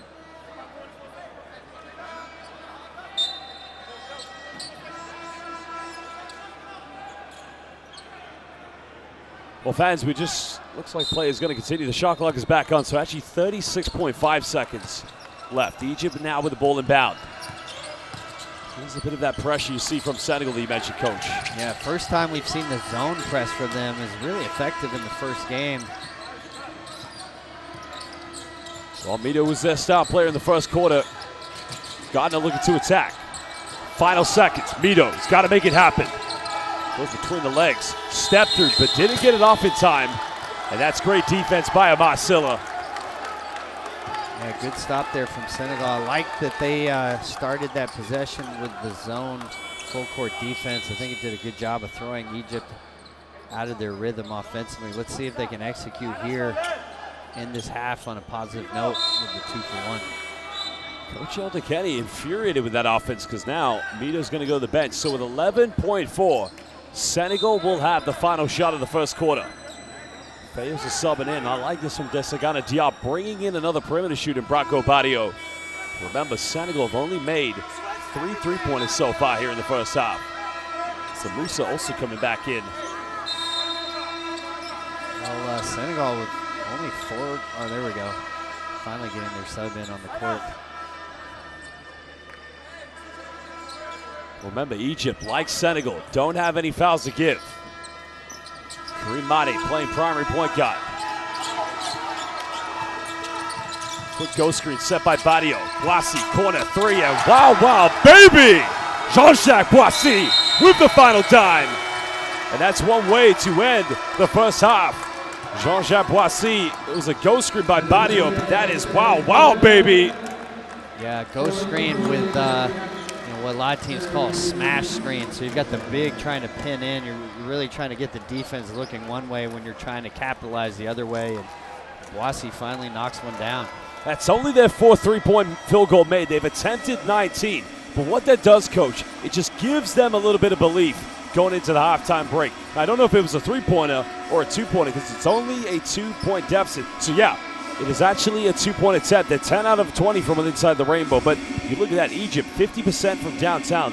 The execution's been great so far for the Egyptians. Well, they've had a tremendous half, really gotten contributions from everyone. Started off with Mito carrying the load, but then the usual suspects, El Amin, really doing a nice job. And, I would expect Gendy at some point in this game to get going as well.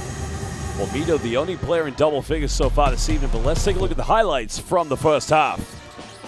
You got to think at some point it's going to be Gendy time, but, with second chance points coming from Arabi, Mahmoud, whoever it may be, Egypt may fancy a victory tonight.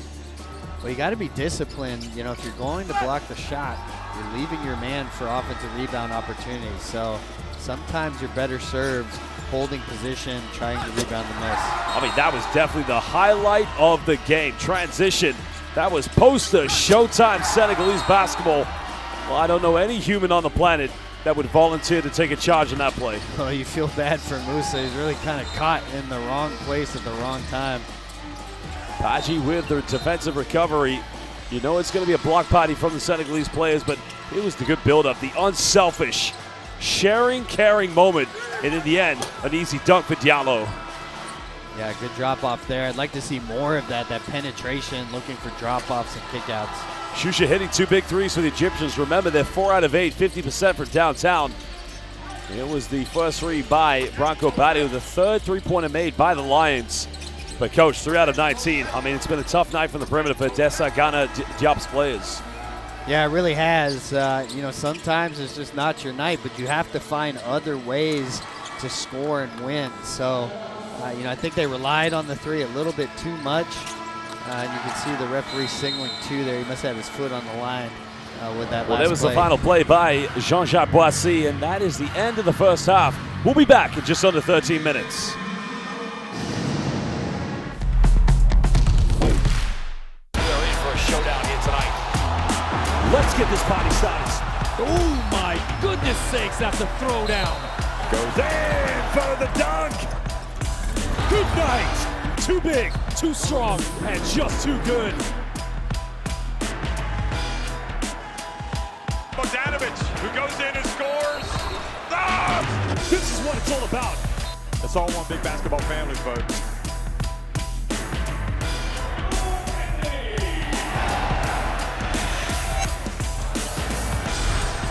Molly banks it in.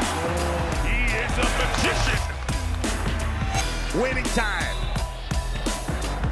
Both teams over the limit. You have got to be kidding me!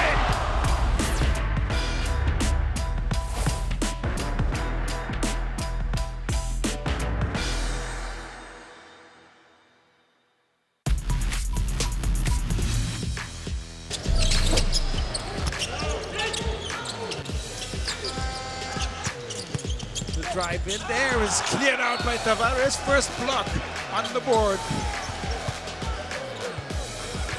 Paint protector of the highest order. Ghana attacks. Bit of separation. In the paint. And it's that man, the big fella. And Okubundu, there was a shot by Agata.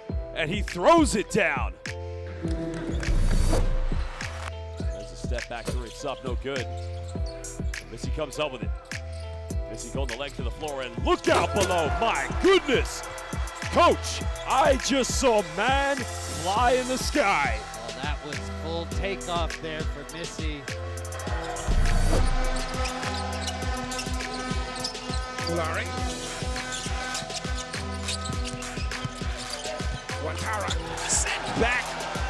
Not in my house. You see the drive here, but the amazing block. One time try to kick out, but good hands. Abada. Abada goes quickly, gets rejected. Well, what recovery right there. Great stock down in transition. Another big rebound. Kande, well, he's been fantastic for Congo. Shot. Kande! Oh, wow! Sky's on in. Look at him, sky in. Elevator all the way up. That's Amakoye unable to score, but now a 2-on-1 here. Trying to go in reverse. Oh my goodness! Citraka now with 11. Oh, look at the putback done by Citraka. Steal. John Jordan. Trying to lob up. Oh, my. The throwdown is put right in there. Kande catches and connects. Oh, the backwards dunk in flight mode.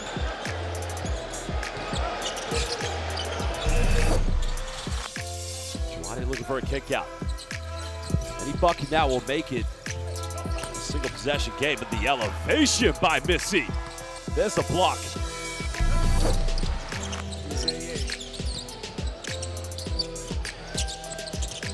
Up top! Oh, man! Poster time! Wow! Oh, what a pass and dunk. Wow, you look at how he went a feet up top and two guys caught underneath. And Ward, wow!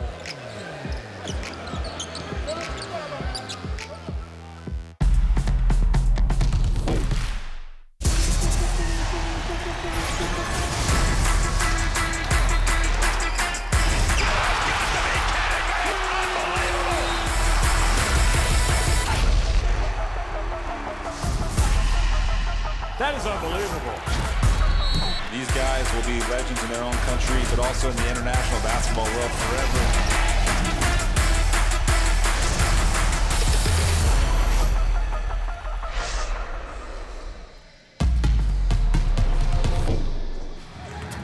Welcome back, basketball fans. We're live here in Luanda, Angola for the 2025 FIBA AfroBasket, where currently Egypt have a 6-point lead against Senegal.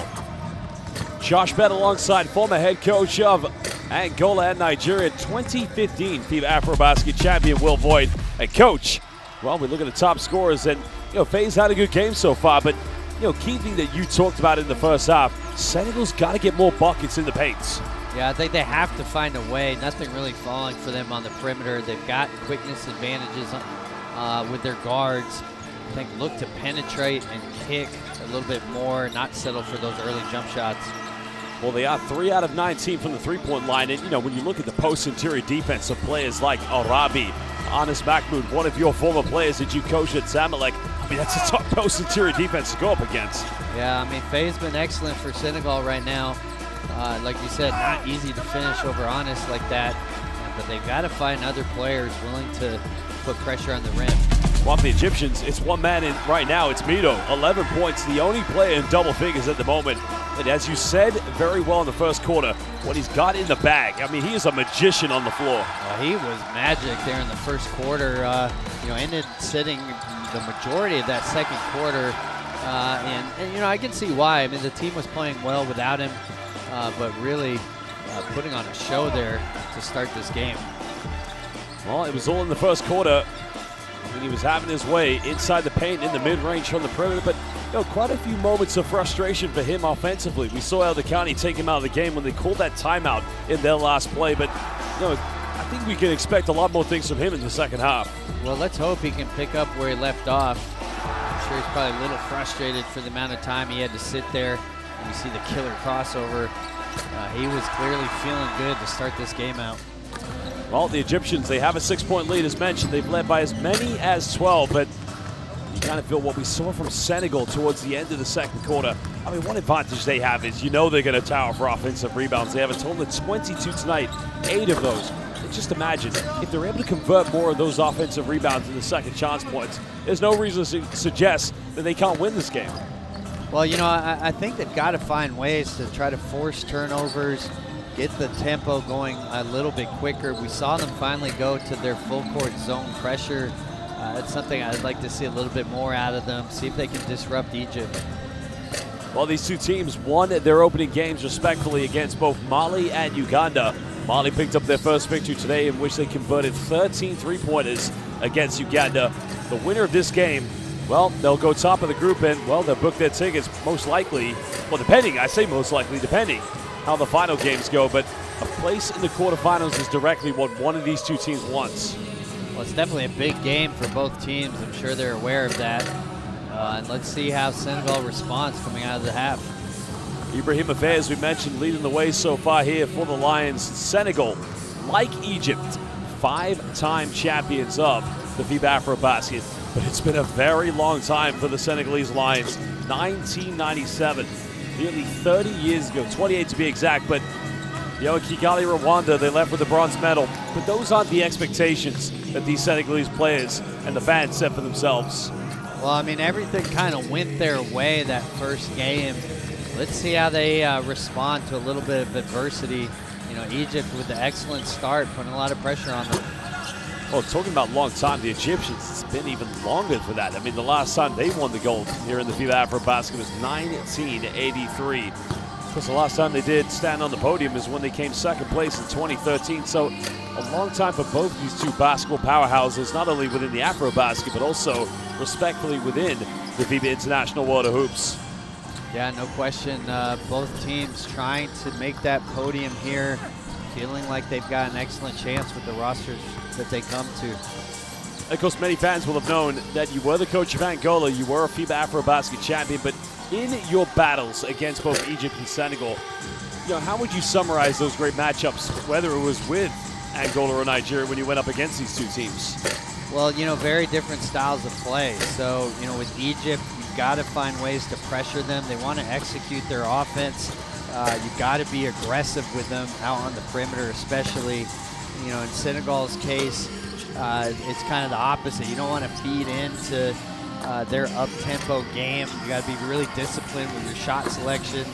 Make sure you're not turning the ball over. Make sure you're not giving them second opportunities with offensive rebounds. Well, as we mentioned, we already had the first game from Group D earlier today in which Mali won their first game of the 2025 FIBA AfroBasket against Uganda. South Sudan with an emphatic victory against Libya, in which they won 115-52. The final game that will go on this evening will be in Namibia, as Guinea currently warming up against Angola. That is about to tip off as we speak. Well, if you joined us for the opening game in which Angola took on Libya, Coach, I'm kind of envious. You coached in this arena for 2 years with the national team.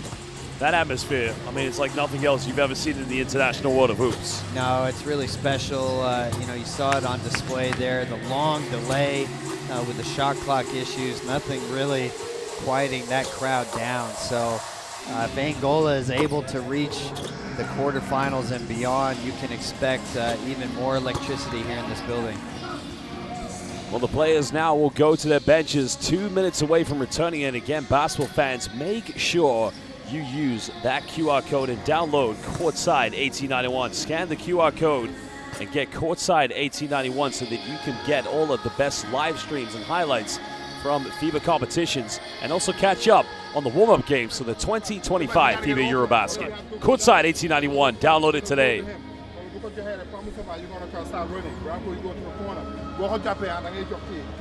As soon as you pass Karim, follow with the screen, you get off. Karim, I want you to fucking go down here and get in the game, man. Come on. Let's go.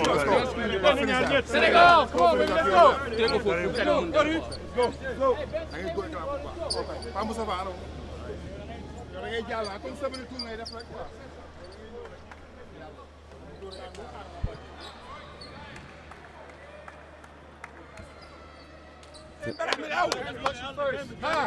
هنبتدي هون سبليت، اللي معاه الكوره سواء ميدو او ايهاب هو اللي يلعب مع انس ويمشي ويقلب، اللي طالع بقى منهم يرميها لبيبو وسبليت ونرجع مع بيبو فري بيك. اللي بعديها شيرت برضو، يا اما ميدو وايهاب طالع، يا اما ميدو وايهاب طالع، يا اما ايهاب وميدو اللي طالع من الشيرت. اللي يريليس فيكو البريشر يليد الفلور، كولتين وسايد زي ما احنا. الريباوند الناس ما تجيبش، كوميونيكيشن في الجوز. الشوطه اللي شوطوها منا يعملوها تاني، الناس ما تطلعش الشوطه دي. يلا بدايه 1 2 3 Just like Ghana Diop and Coach Elder Kenny getting some final words in with their players. Senegal, who finished the second half, cutting it down to a 6-point deficit. They'll have first possession. Karim Mane, Blanco Badio on the floor along with Baji. So apart from the absence, and you know, as we mentioned, we saw the absence of Gora Kamara, and that's a big loss. And we can only hope that he's going to return. Maybe not for this game, but also for more games, because he would be a monumental loss for the Senegalese players. Yeah, really tough injury there early in this game, forcing Senegal to play a little bit smaller than they would like.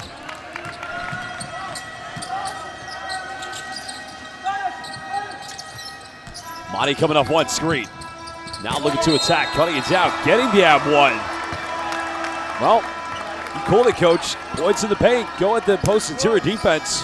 Yeah, good play. I love it. You know, you could hear Coach Shop there before they came out telling Monty to get downhill and finish. And I think that's exactly what's been missing from these guards in the first half. They've got to be willing to go at these Egyptian bigs. If the defense collapses, then you can kick out, find your threes that way. But it's got to start with their aggression at the rim. Unable to convert the three-point play. Amin also back in the lineup with Mido here for the Egyptians. Quite a big lineup also with Bido and Anas inside the paints.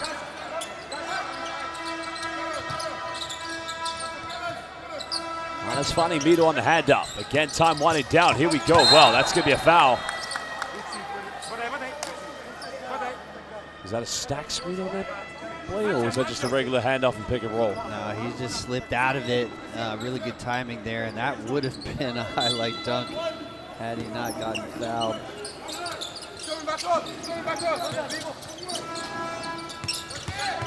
Pico goes in, gets denied. Abaji one more time, protecting the paint.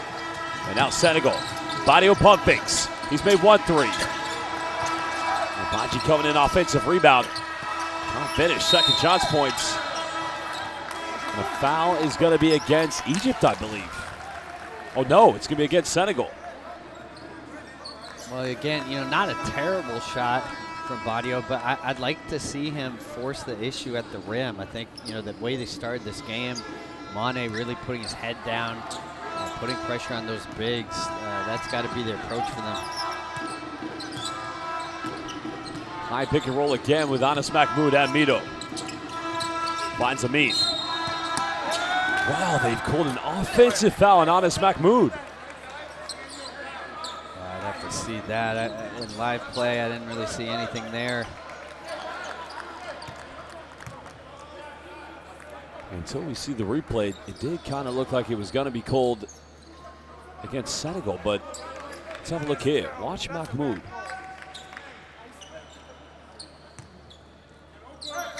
I don't know about that. Tough break there for Egypt.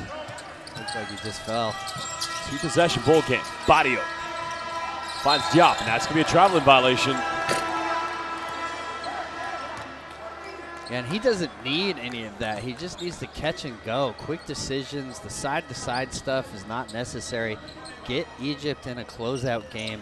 Really just put your head down to the rim. Well, he has made one three-pointer tonight. He hit the first one of the game for the Senegalese players, but now Mito is being handled on defense. Has to give it up. Anas. Goes at Badji. Now, well,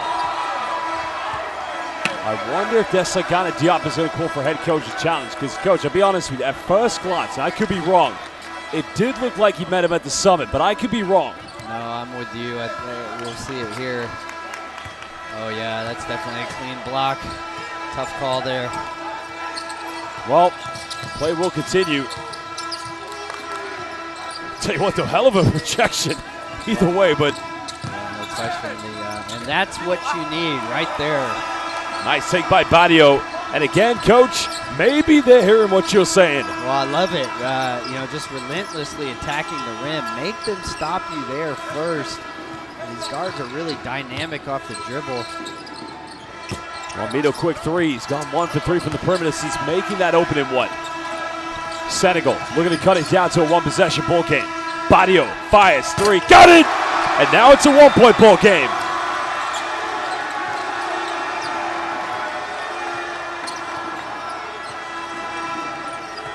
You can just feel the energy from those Senegalese fans. Egypt need a response.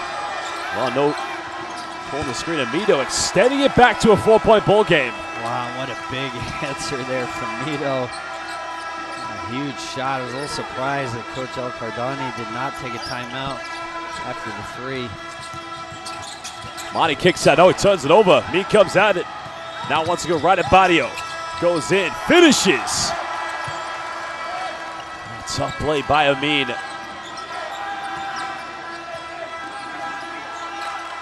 Back to a 6-point lead. Egypt going on a 5-0 run since Badio nailed that three-pointer. Top wants to go here. Almost turning it over, and again, the space and communication by Senegal. Yeah, it's a sloppy pass there from Faye. Not really sure what Jop would have done with it anyway in the corner. Senegal's going to be a little better organized there offensively. I'm going to tell you, what did that play remind you of? The shift, the shake, the wraparound? Because the player I'm going to tell you reminds me of is Amin's favorite player, Manu Ginobili. Wow. Well, Mito has picked up where he left off. He now has 17 points. He's cooking. He is cooking. That 1-point lead now has turned into a 9-point cushion. Badio just slipping.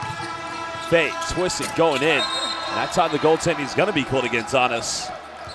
But I like this. You know, you can see there's a concerted effort to get to the rim, not settle. Credit to Egypt. Senegal felt all the momentum going their way, and then Mito with a huge response. Big time three right there. Well, Job could have come up with a steal there. Great effort, but he's just full of flair. So much excitement. I love the atmosphere. And you got the Egyptian fans behind their bench. Senegalese fans, internationally known for their passion, their culture, which is magnificent. Oh, people wide open. Now they go to Amin. Hangs in the air, can't finish. Anas fights for it. No foul call, but it's going to remain Egypt ball. 4 minutes played here in the third quarter. And you can see Honest telling Beto there to go up with it, and that's, you know, what Honest brings to the table. He's capable of being the press break for you. Very few 4s or 5s are going to extend in pressure, so rather than have your guards handle it, give it to Honest, let him be a creator, and you see what he can do. Dribbles the length of the court, beautiful drop off there. Well, very unnecessary foul by Jean-Jacques Boissy. Very deliberate. Again, he's got to be careful. He's got 3. Doesn't want to pick up a 4th. Amin trying to find Mito. There's a handoff and a switch. Well, Mito's got a lot of confidence. Step through, puts it up, and almost got it. Well, if that one had gone in, my goodness. Well, there's a foul. Now it's on the ground. That's not going to count. But the Senegalese players, not too much protest, but the technical staff on the sideline here definitely believe that should be a continuation. It's definitely on the floor, and really it could almost be an offensive foul. Looked like he might have hooked him right there. Yeah. Yeah, I can see Mito complaining, arm getting up a little bit. Boissy trying to get open. Well, Boissy just throwing it away. Egypt have numbers. Well, aggressive take finds Amin, goes in, and nobody from Senegal making an effort to get back in time. Badio crosses over.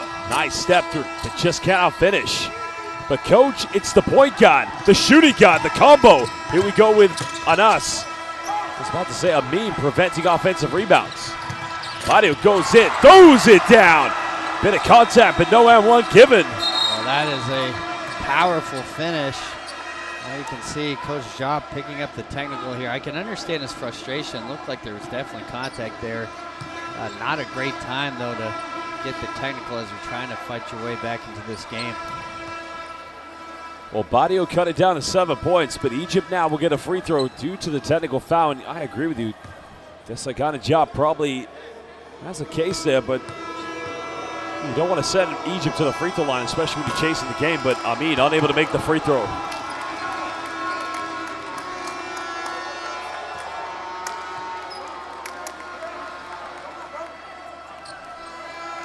Still 7 points, just under 5 minutes here in the third quarter. Remember, the winner will go top of Group D with a victory tonight.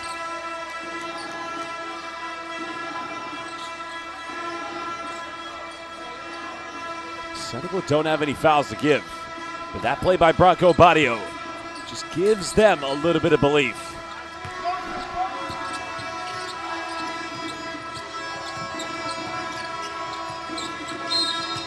Well, there's a foul, so 2 more free throws coming up.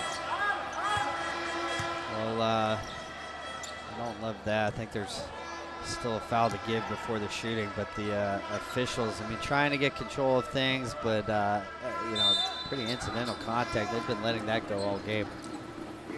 So I think you're correct there. I thought it was 14 fouls, but look at Badio here in transition.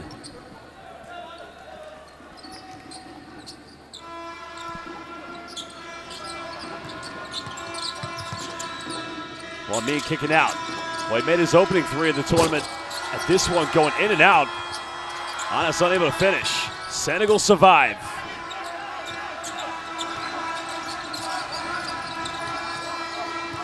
Badio wants to go to the defense. Goes in, can't finish. The tip-in is good. But I love the aggression there from Badio. He's done a nice job now putting some pressure on the rim. Great response there from Amin. Senegal not getting back on defense, but I think they're finding a crack in this defense. Badio getting downhill, forcing the defense to rotate to him. Well, Amin again drawing the defense to him, which led to a wide open Bebo. And there's going to be a foul. I just wonder, is that going to be the 4th and final team foul against Egypt? Because it's going to be Mito's 2nd personal foul. I think both teams with 4 fouls now. Well, the good thing for both of them, any more fouls, they'll send each other to the free throw line.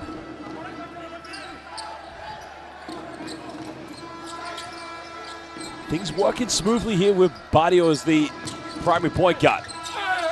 Hangs in the air, but that time unable to finish. 7-point lead still for the Egyptians.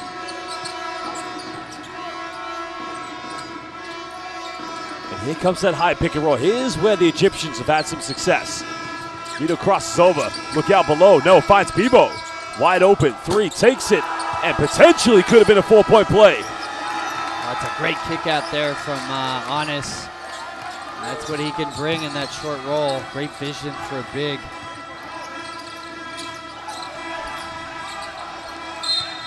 And there's a foul. So Silla now will go to the free throw line. That means got to be a little more disciplined there. It's been interesting though. The officials have really starting to tighten things up. It's always hard for the players when the way the game's been officiated changes within the game. So, you know, I think the players can adjust if there's consistency, but definitely a lot more calls on the perimeter. These officials really trying to, I guess, get the hands and the bumping down to a minimum. Well, Marcelo, I'm a big fan of him because I've seen him for a very long time since leaving Madrid to go play for Fluminense. Gendy subbing back in at the moment here for the Egyptians. But going back to Marcelo, you know, he's in the prime of his career right now. And I think, you know, there's so much more to his game than I think we see at times. But, you know, Bilbao, part of that FIBA Europe Cup championship team, and I look at him that, you know, he could be a star player in almost any team on any top league in Europe or anywhere across the world. The BAL, you know, the B League in Japan. But what is it? I mean, what is his defined position in your mind? Well, you know, I think he's primarily a 4. I mean, definitely he could step out, make some open shots. But the length and athleticism, obviously on display. Well, makes both free throws, cutting it down to 8. 3:16 to go here in the third quarter. Kareem Mane subbing back in for the Lions. Maktar Gay as well also into the lineup. There's a penetration. Bibo's made 2 so far. Makes it 3. He is on fire. Well, great kick out there from Amin, able to break down the defense on the perimeter. Really surprised we haven't seen the zone press. So they've been picking up man-to-man. Amin's been able to break his man down, doing an excellent job of creating for his teammates. Wasi try to save it. Egypt come up. Amin, bit of contact, goes in. Count it. He'll go to the free throw line, and he'll try to extend this to a 14-point Egyptian lead. 14 for him tonight. Well, everything going their way. You know, back-to-back possessions of Amin, breaking down the defense, getting into the heart of the paint and making great decisions there. He might be right-handed, but he is Amin Nobly. That was his favorite player growing up. Well, he definitely has the all-around game. You know, one of the best scorers we'll see in this tournament. Well, there you have it. He has 15, but he extends Egypt's lead to 14. While Silla pump fakes. Lions and die. He fouled a 3. Senegal battle. That goes out of bounds, but the Lions will retain this. Well, you know, a little bit better there, forcing multiple closeouts from Egypt. I think that's how they have to play. Like, make them close out, you know, at least once or twice before settling for the perimeter jump shot. 12 on the shot clock. 2:25 to go here in the third. Mito on the bench with 17 points.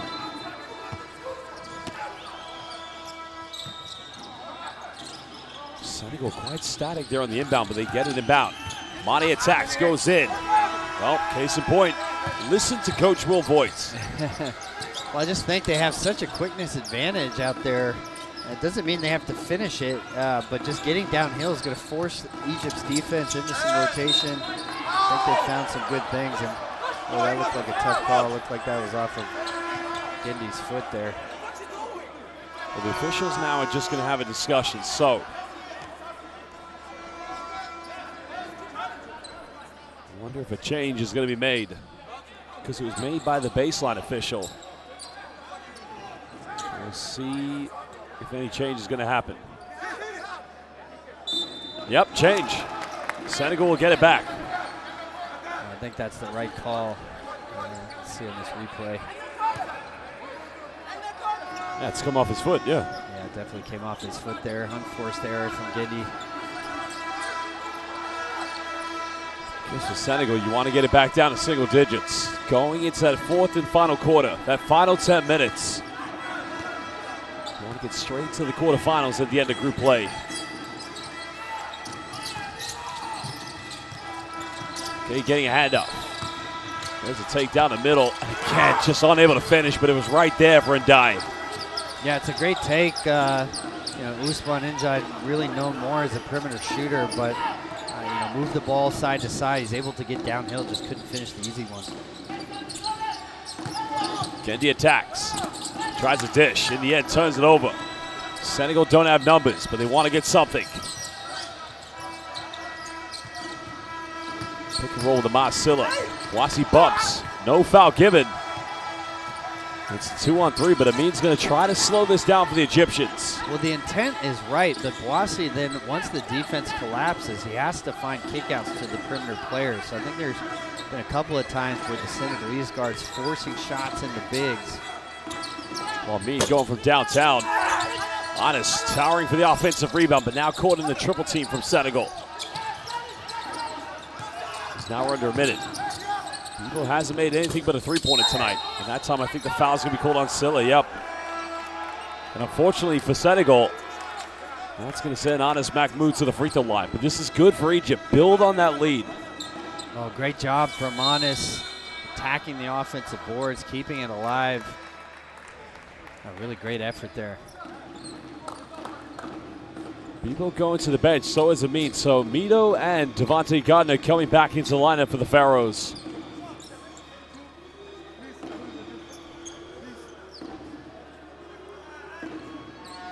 Sometimes I think Egypt can go with an extraordinary big lineup with, I don't know, Arabi at 5, Anas at 4, and Devontae Gardner at 3. I mean, it would be massive. Well, they really could. It'd be interesting, Angola rolling out the 3 big lineup at times. Maybe that's a way, if those 2 teams match up with each other, that Egypt could counter. Hey, look at Anas' free throw shooting technique. It's not a smooth motion exactly. It's almost like when he's at the summit. It's like a delay in action before he gets to the follow-through. Well, it's one of the weaknesses in his game. You see there, unfortunately, the air ball, but that has been his one struggle throughout his career. Probably a lot of that mental for him because he's so talented and everywhere else. I mean, imagine if he had a consistent mid-range or three-point shot. My goodness gracious. Boissy going for a 3. That looks like it's not going to go. Maktar Gay, unfortunately, stumbling, but you got to appreciate the effort for going in for the offensive board. Yeah, great job of crashing from the top there. 2-for-1 opportunity here for Egypt. Looks like they're just going to play this one out. Well, they don't want a foul. You just send Egypt to the free throw line. Well, it's not a smart foul, and on top of it, it stops the clock with 29.2, so Egypt's going to get the ball back as a result of that. Gay's got to be smarter there. Do you find now everything is becoming more of a mental test right now for Senegal? Because no doubt they've got the personnel to compete with Egypt, but as you said, fouls like that, those are things you're going to make the margin potentially bigger if you don't get a final bucket here at the end of the third. Well, that's right. They have to stay disciplined with what they're doing. Obviously, there's a lot of time left in this game. You don't have to take risks like that. Both free throws converted. Back to a 14-point lead. 29.2 left to go here in the third quarter. Ndiaye's going to go to the bench. Branco Badio coming back into line. And remember, Senegal did get the final look of the first half. But there's a little bit of time between game and shot clock.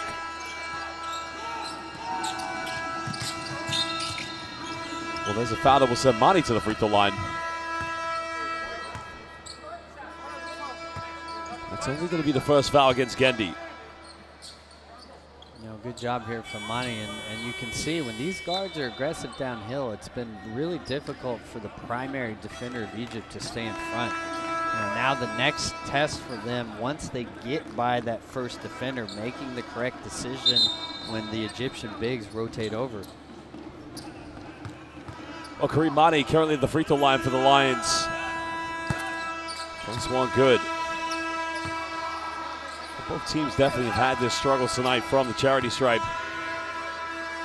I say that, Senegal's actually only missed 3. They're actually now 11 out of 14, so that's slightly better compared to Egypt, but Egypt do have a 12-point lead. Here's that full court zone press you mentioned, Coach.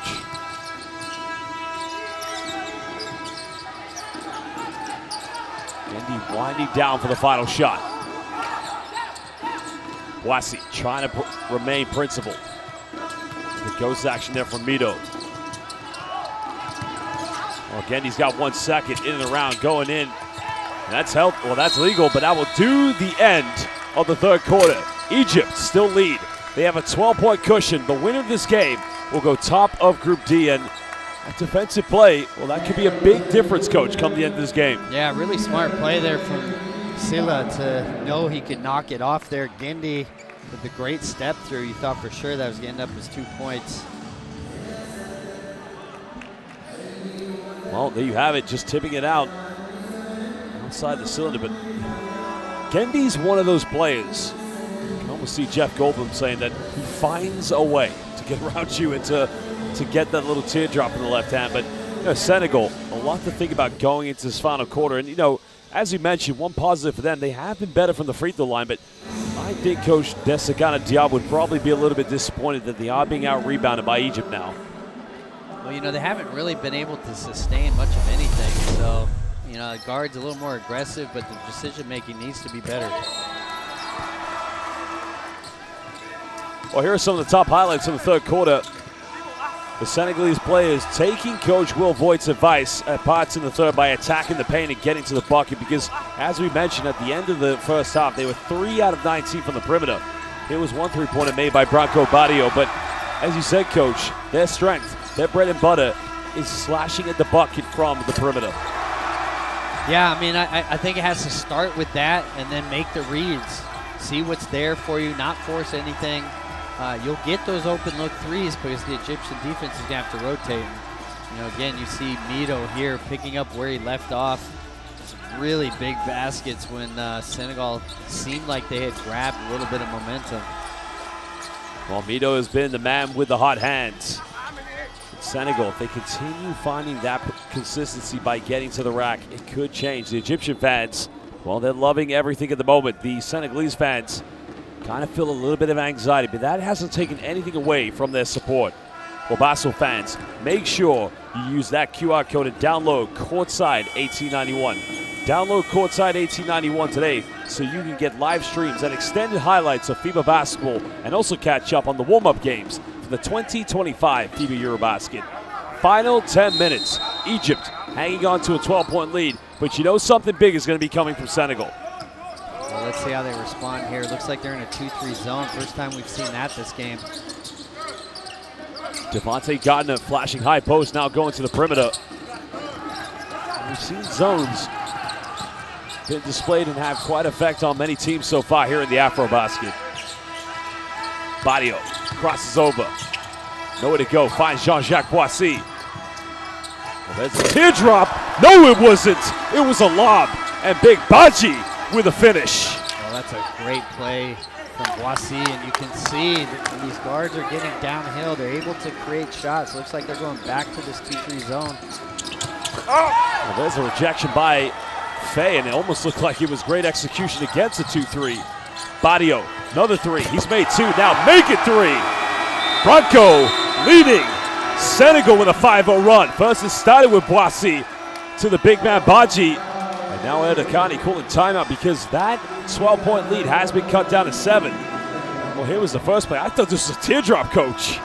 Definitely a beautiful lob there from Boissy. Good vision. Egypt a little slow to rotate down to the big.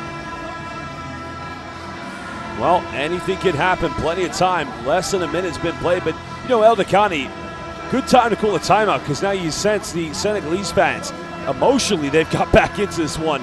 But, you know, if you do call this timeout, it's tough for Senegal because you're on that momentum. And sometimes coming out of a timeout, you've got to maintain that momentum. Yeah, I like the timeout here from Coach El Cardani.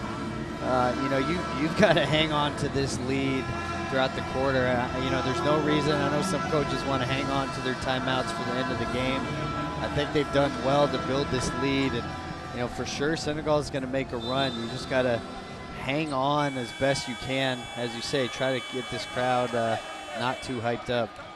Remember, both Egypt and Senegal, 5-time champions of the FIBA AfroBasket. And here in the 31st edition of this AfroBasket, they're looking to make it 6, but already Ibrahim Afei, double-double, 13 points, 10 rebounds. And due to the absence of, unfortunately, Gora Kamara, who did go down to injury, he stepped up big time in this game, Coach. Well, you're absolutely right. You know, he had to fill Kamara's shoes early in this game. He's done a nice job there, really attacking from that mid-post. Well, it took a deflection, no backcourt violation. And now 10 seconds on the shot clock for the Egyptians. Still trying to break down the 2-3 zone from Senegal. Mido, time winded down. Gendy, a little bit of space, buries it. Huge three-pointer by the veteran. Well, that was huge. Seemed like they had nothing going on that possession. Gendy just coming up with a huge three. And almost getting the and-one. But Karim Mane, you like that from Senegal. You know, they go down, a three-pointer is made by Egypt, but Senegal quickly get the ball inbound and they go right at the Egyptians. Well, and that's how they have to play, right? There's no time to hang your head. Tough shot, obviously, but, you know, turn around immediately attacking them in transition. Karim Mane currently 4 out of 5 from the free throw line tonight. Makes his 5th one. As mentioned, a positive note for Senegal. They're 12 out of 15 from the charity stripe. You know this, Coach. Free throws, one of those. You don't want to look back at a game and think it could have been different had you converted all your free throws. Well, definitely in close games, it's so important that you do convert on those opportunities. You see Senegal back in this 2-3 zone. Gardner patiently sitting at the high post, but now he flashes to the perimeter. Mido's got 17. Oh, a little bit too much time and space, but Arabi. Well, that's what he's in there for, the big fella. Well, he's a big body. That's the one weakness of this zone. Hard to get a body on him early. He can kind of sneak around behind your defense. Are you kidding me? Double high screen, and then a BEA beautiful Euro step by Karim Mane. Yeah, really nice finish there. Still 9 points of difference. Gardner finds Arabi. Well, Coach, the 2-3 zone is going to be very ineffective if it's going to be a simple high-low action. Well, you can see where Egypt wants to attack it, finding the middle flash, immediately looking for the low post. That three just not going to go. That's going to be a jump ball, but I think for Senegal, they are going to get this back. So great work by Branco Badio. Well, and, you know, Mane's got to stay disciplined. Again, we're seeing the early threes off the dribble there. They've had some success, as you see here, getting downhill. Got to continue with what's working for you. That's smooth. That is a smooth Euro step, and he's doing that against somebody who's well over 210 centimeters.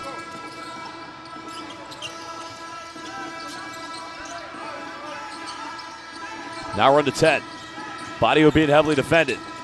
Elevates off the dribble. Nice take by Branco Badio.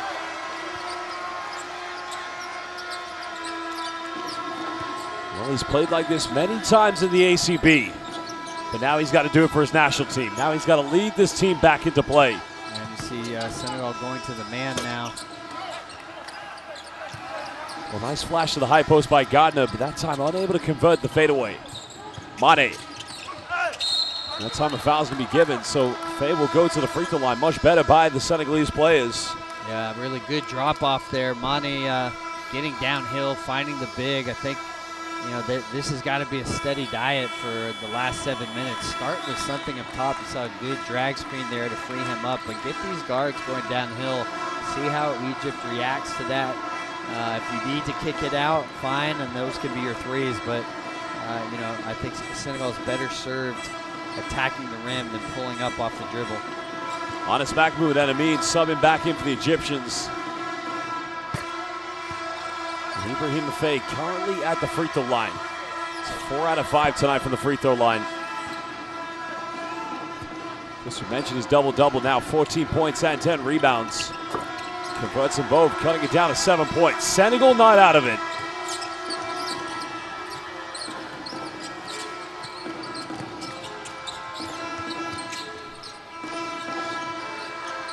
Well, the good thing for Senegal, they haven't committed a foul here in the fourth quarter.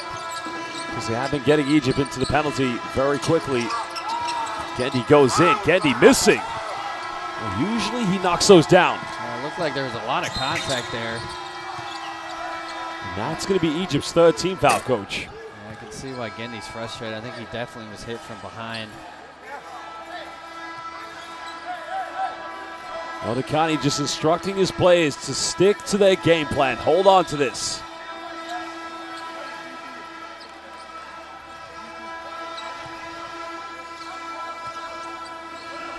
I mean, this potentially, Coach, could be the final. You never know. These two teams, they are favorites. Badio, big three. That's way off the mark. Egypt going to the 2-3 zone there. Nice little change-up defensively. Well, here's a player who's very reliable in the crunch time. 15 tonight, misses big. And now Senegal trying to get ahead. Diop goes in, turnaround. Just couldn't finish, and a wasted opportunity for Senegal. But Coach, I think the pass was maybe a little bit too late. No, it really was. He's got to deliver that earlier there. By the time Diop got it, several bigs around, making it difficult to finish. Vito pulls up from 15. And you know what? Badio did the right thing, because that could have easily been an M1. I just think they've been content to stay in these drops, let the guards get downhill, but given the score and time of this game, it should look to be a little more aggressive, maybe trap those pick and rolls or at least switch them. Once you go for the mid-range, when he takes those shots, there's nobody there to contest with the offensive rebound. Well, that's definitely not the shot you want if you're Senegal.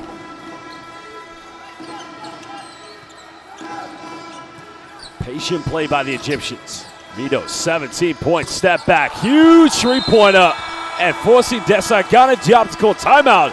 Coach, it is the Mito show tonight. Well, he has been tremendous in this game. You see the step back there. Seemed to have the answer every time Senegal tried to claw back into this. I said it earlier, though, I think Senegal's got to look to change their pick and roll coverage. They're allowing Egypt to kind of milk the clock in with a ball screen with one of their dynamic scorers. I think you got to do anything you can, speed up the tempo of Egypt, be aggressive out on the perimeter. Well, going back to Senegal, they've attempted 27 three-pointers. They've only converted 5. I mean, it's just under 90%. And you got to think, Coach, from what we've seen from Mali earlier today, Cameroon yesterday, now what we're seeing from Egypt, if you want to be a title contender here in the FIBA AfroBasket, you've got to be able to consistently hit the three-point shot down. Well, there's no question. You've got to make the open ones, but I think in Egypt's case, it's a great example. So, there have been a couple of tough ones off the dribble, but for the most part, they've come off of kickouts. So, only 23-point attempts for the game, but shooting 50% from three. Compare that to the 27 attempts for Senegal, just 5 makes, but so many of those off the dribble, difficult shots. Well, Showtime Mito tonight actually has 22 points. And what I like about him, Coach, he's so creative. He can create his own shot. He doesn't need a dribble kick out or anything or a bull screen. I mean, to find the separation against a great defender like Branco Badio, that says something about him as a player, especially in an isolation mode. He's been so dynamic. You see Egypt going back to that 2-3 zone here. Now we're into 5 minutes. Badio goes for another 3. Just not falling. But Senegal battling. Mane, alley-oop time. Almost connected, and a foul has been committed. So 2 free throws coming up for Badji, but hopefully he's okay because Senegal don't need any more injuries, that's for sure.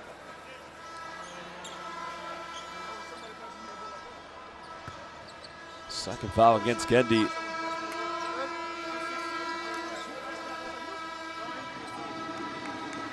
Look at the elevation here, but wow, right there with the right arm. It's a slight little touch. Yeah, just a little bump there from Gendy. Coach Diop calling for an unsportsmanlike foul, but it's a tough one for sure. Yeah, I don't think it was an unsportsmanlike, just unfortunate. You get up in the air, any little bump like that can really throw you off balance. Badji trying to climb the ladder there for that lob. Well, Badji did play 22 games in 23-24 with the Portland Trailblazers. Also has that NBA experience, but unable to convert. The second free throw, 11-point lead to the Egyptians.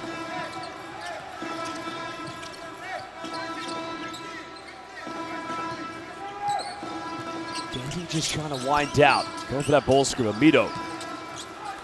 Now heavily defended. He's only got one thing on his mind. Goes zip. Whoa! I don't think I've ever seen that.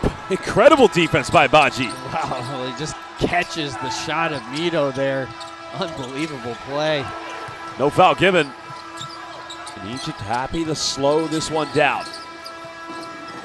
Great position to remain undefeated.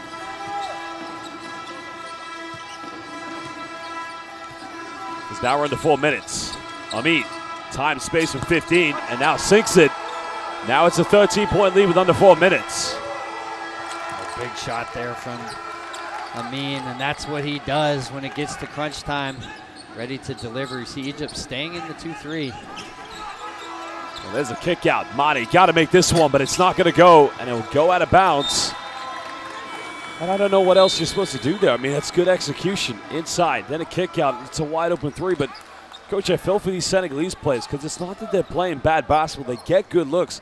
They just unfortunately cannot, consistently convert. But look at the take. I mean, look at the block. He caught that midair. It's an incredible play. Excellent job there, snatching that shot out of the air. You don't see that often, but great job.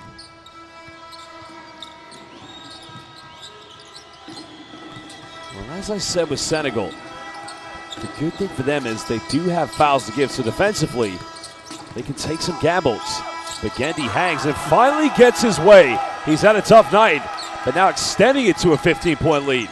Yeah, I just think Senegal's got to do more at the point of attack. Content to stay in these drops. The guards are able to get downhill. Silla gets fouled. Now he'll go to the free throw line. Let's see if they go to that zone trap here, but it really hasn't been working for them, staying in the traditional man and that drop defense. I guess one positive thing for Senegal, look, there's still 3 minutes to go. But if they are to lose this game, is it sometimes good to lose early, come second in the group, and if you go up against either Egypt or another good team, you kind of learn the lessons from what didn't go right in this game? Well, if you're a coach, you want to win every single game. But back in 2015, when we won the championship with Nigeria, we lost to Tunisia. They were the hosts of that tournament. So there were some valuable lessons learned for our team from that game. Of course, didn't lose again on our way to the championship. So, perhaps this is something that Coach Diop can use, get his guys to regroup. Well, the lane violation gave Amar Siller another free throw, but only making one of them. 14-point lead, under 3 minutes.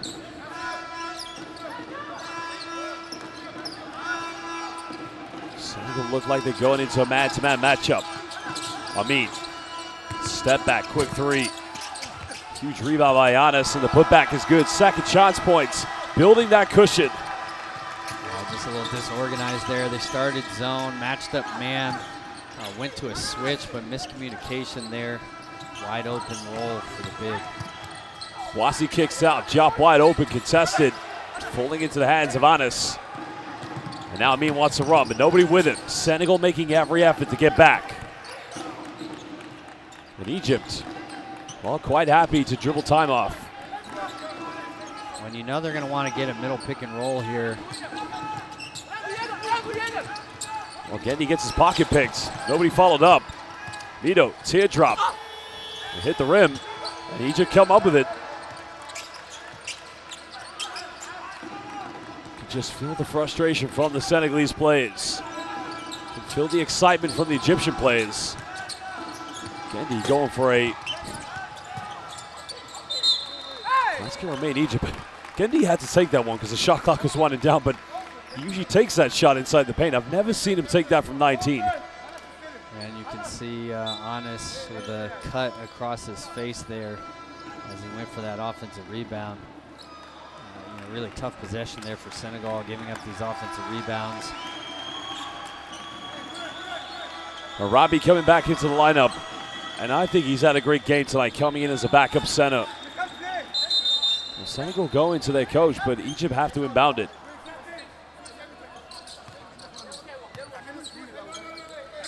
Omar Rabi tonight, 4 rebounds to go with his 8 points.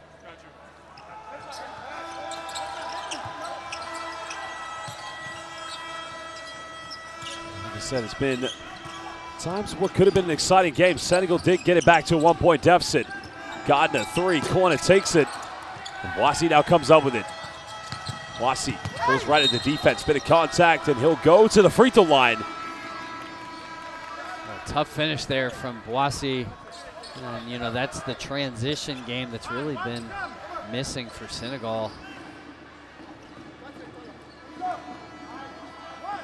was an area where, you know, you mentioned was going to be something that they would have the advantage on. But, Coach, is it fair to say Egypt's transition defense, it is very tough? Well, you know, it's really been their offense. They've taken great shots. That's given them great floor balance. You know, there haven't been a lot of turnovers that have led to transition. They've played a beautiful game offensively overall.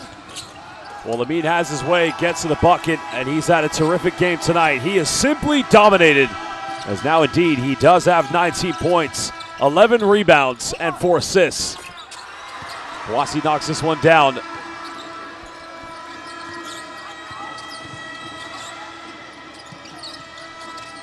Oh, here comes Gardner. Look out.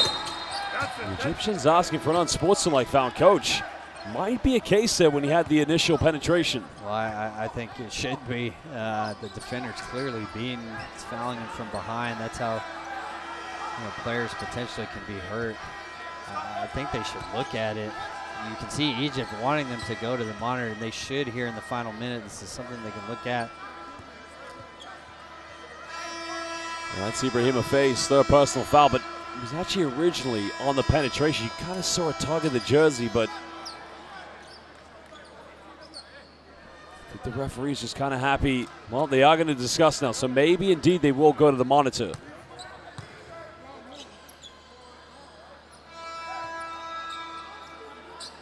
Yep, they are. They're going to have a look.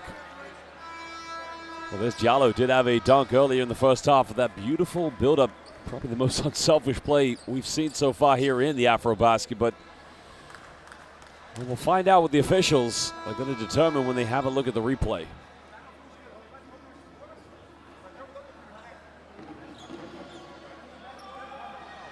Please, can you give me the headset? Or we don't have. Here's the play, but it's not necessarily on the block attempt. It's on the right there. You can see. Well, I mean, Amin does well here to keep this in bounds. It's a nice play there. And right there. Yeah, you can see him grab. Action, and even the second foul as well. But you can clearly see Robbie play it again. signaling to the ref that he right, we've got action 1. Grab the jersey. Still playing for the ball. It's hard, but no follow through. I don't see a follow through. We'll find out what decision needs to be made, but I think I don't see it excessive. More or less could be conclusive, but you never know. Normal foul. They have to make the choice whether they want to upgrade that or not. So after review, original call on the floor stays. Normal foul. Yeah, I think clock is 50.8. We've got 50.8. Shooter is number 20 White. All right, let's go. So I can't imagine they'd even upgrade to a disqualifying foul, but definitely. Correct, right? Well, we'll find out. Right, you can announce it. Well, so 2 free throws coming up for Devontae Gardner. Well, that's shocking. I can see how Coach El-Kardani's got some questions there. Maybe they had a different angle than we did, but it seemed pretty obvious that he reached out and grabbed the jersey after he was beaten from the perimeter. Well, he actually, as I mentioned in the pregame, played here in Angola for Petro de Luanda, but next year he's going to have an exciting twist in his career. He's going to Japan to play in the Japanese B-League 2nd Division B2 with the Fukushima Firebonds. Because he started in the G League, didn't he? Yeah, I was going to say, spent a lot of time in the G League with the Osceola Magic as well. So basketball taking him all over the globe here. Of course, grew up in New York City. Very humble young man, but, you know, very hard worker, very much deserving where he's at today. Now Egypt forcing another turnover, but there's time difference between game and shot clock. Arabi goes in and one. Now going up to 10 points. And again, Egypt going to the free throw line. Well, it's a great pass and great way to finish this game off. They've just been so good offensively. Senegal unable to really do anything to disrupt their offense, whether it's transition, in particular the high ball screen for their primary ball handlers has been an issue for Senegal all game long.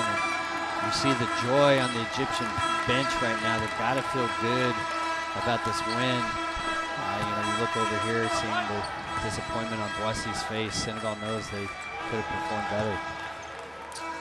Well, remember, Senegal will have one final game here in the group stage. Could very well finish second place. Who knows? It could be a tiebreaker depending how Egypt do against Uganda. I think Arabi just may have had a basket interference moment. So those 2 points indeed will go to Senegal.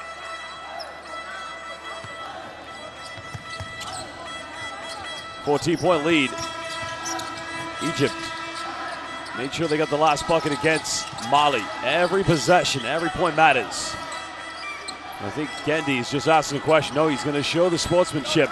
And there you have it. Egypt remain undefeated and go top of Group D with a victory of 91-77 against Senegal.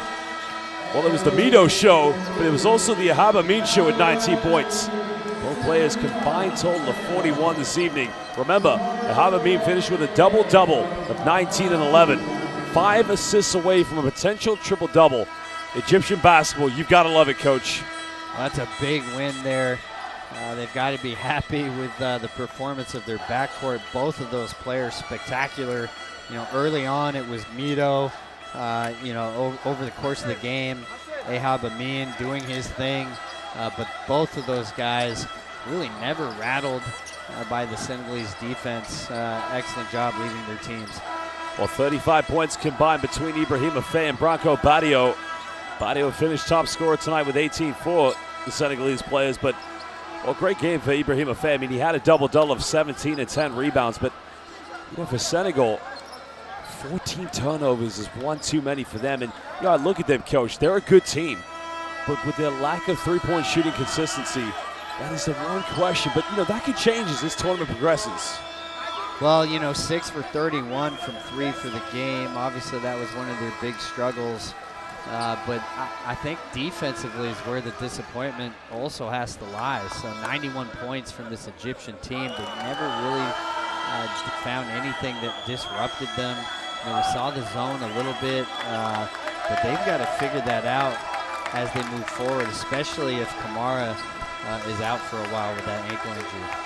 Egypt came up with 8 steals this evening. I mean, this is a very well-coached team. El Dakani probably does believe more than ever. And you mentioned their offense. It's not a volume three-point shooting team. They were 10 out of 22, a 45% night. And Mido finishing with 4 out of 8.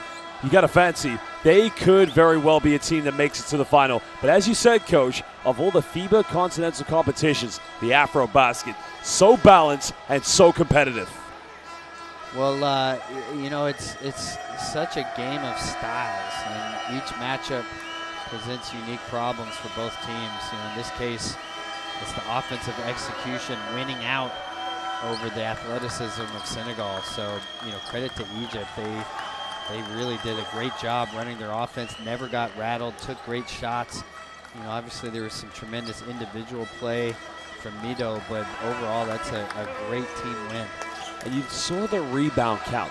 The only thing that really has surprised me today, and credit to the Egyptians, one more offensive rebound than the Lions. They had 16 in total. And if you tell me that is an aspect of the game in which Egypt really did overcome expectations, I did not expect them to get it more offensive boards than Senegal. Well, we have to remember Kamara going down at the beginning of the game, definitely a factor there. But for sure the big of Egypt were really productive. Gora Kamara going down in the first quarter, and that was a monumental loss. He was their key player in their opening victory, but like I said, still another game in the group stage. The idea is you want to finish in the top 2 here and book those tickets to the quarterfinals, but for Senegal, well, they'll have to do it against Mali. Well, Egypt, they just have to win one final game against Uganda, who unfortunately are winless after their defeat today against Mali. I'd say it was a great day of basketball, but this competition, Coach, gets better and better. Yeah, it really does. You know, every day there's some intriguing matchups. I think when we get to the quarterfinals, it's going to be really exciting. All these teams, I think, can make an argument for why they should be on the podium. It's really just going to depend on the performance of that night. And as I've already said many times in this broadcast, both Senegal and Egypt, 5-time champions of the FIBA AfroBasket. But for both of them, it's been nearly 30 in the case of Egypt and almost 50 in the case, almost 30 in the case of Senegal, and nearly 40 to 50 in the case of Egypt. Long time. The fans, they want that trophy back in their respective countries. Well, that does it today. All games are wrapped up. Remember, there's one final game that's already halfway through. Guinea taking on Angola. If you are watching on Courtside 1891, you can swap over and watch that. That's the final game taking place in Namibia. Well, basketball fans, we would like to thank you big time here in Luanda, Angola. Josh Bett alongside Coach Will Voigt. We'll see you tomorrow for more games here in the 2025 FIBA AfroBasket.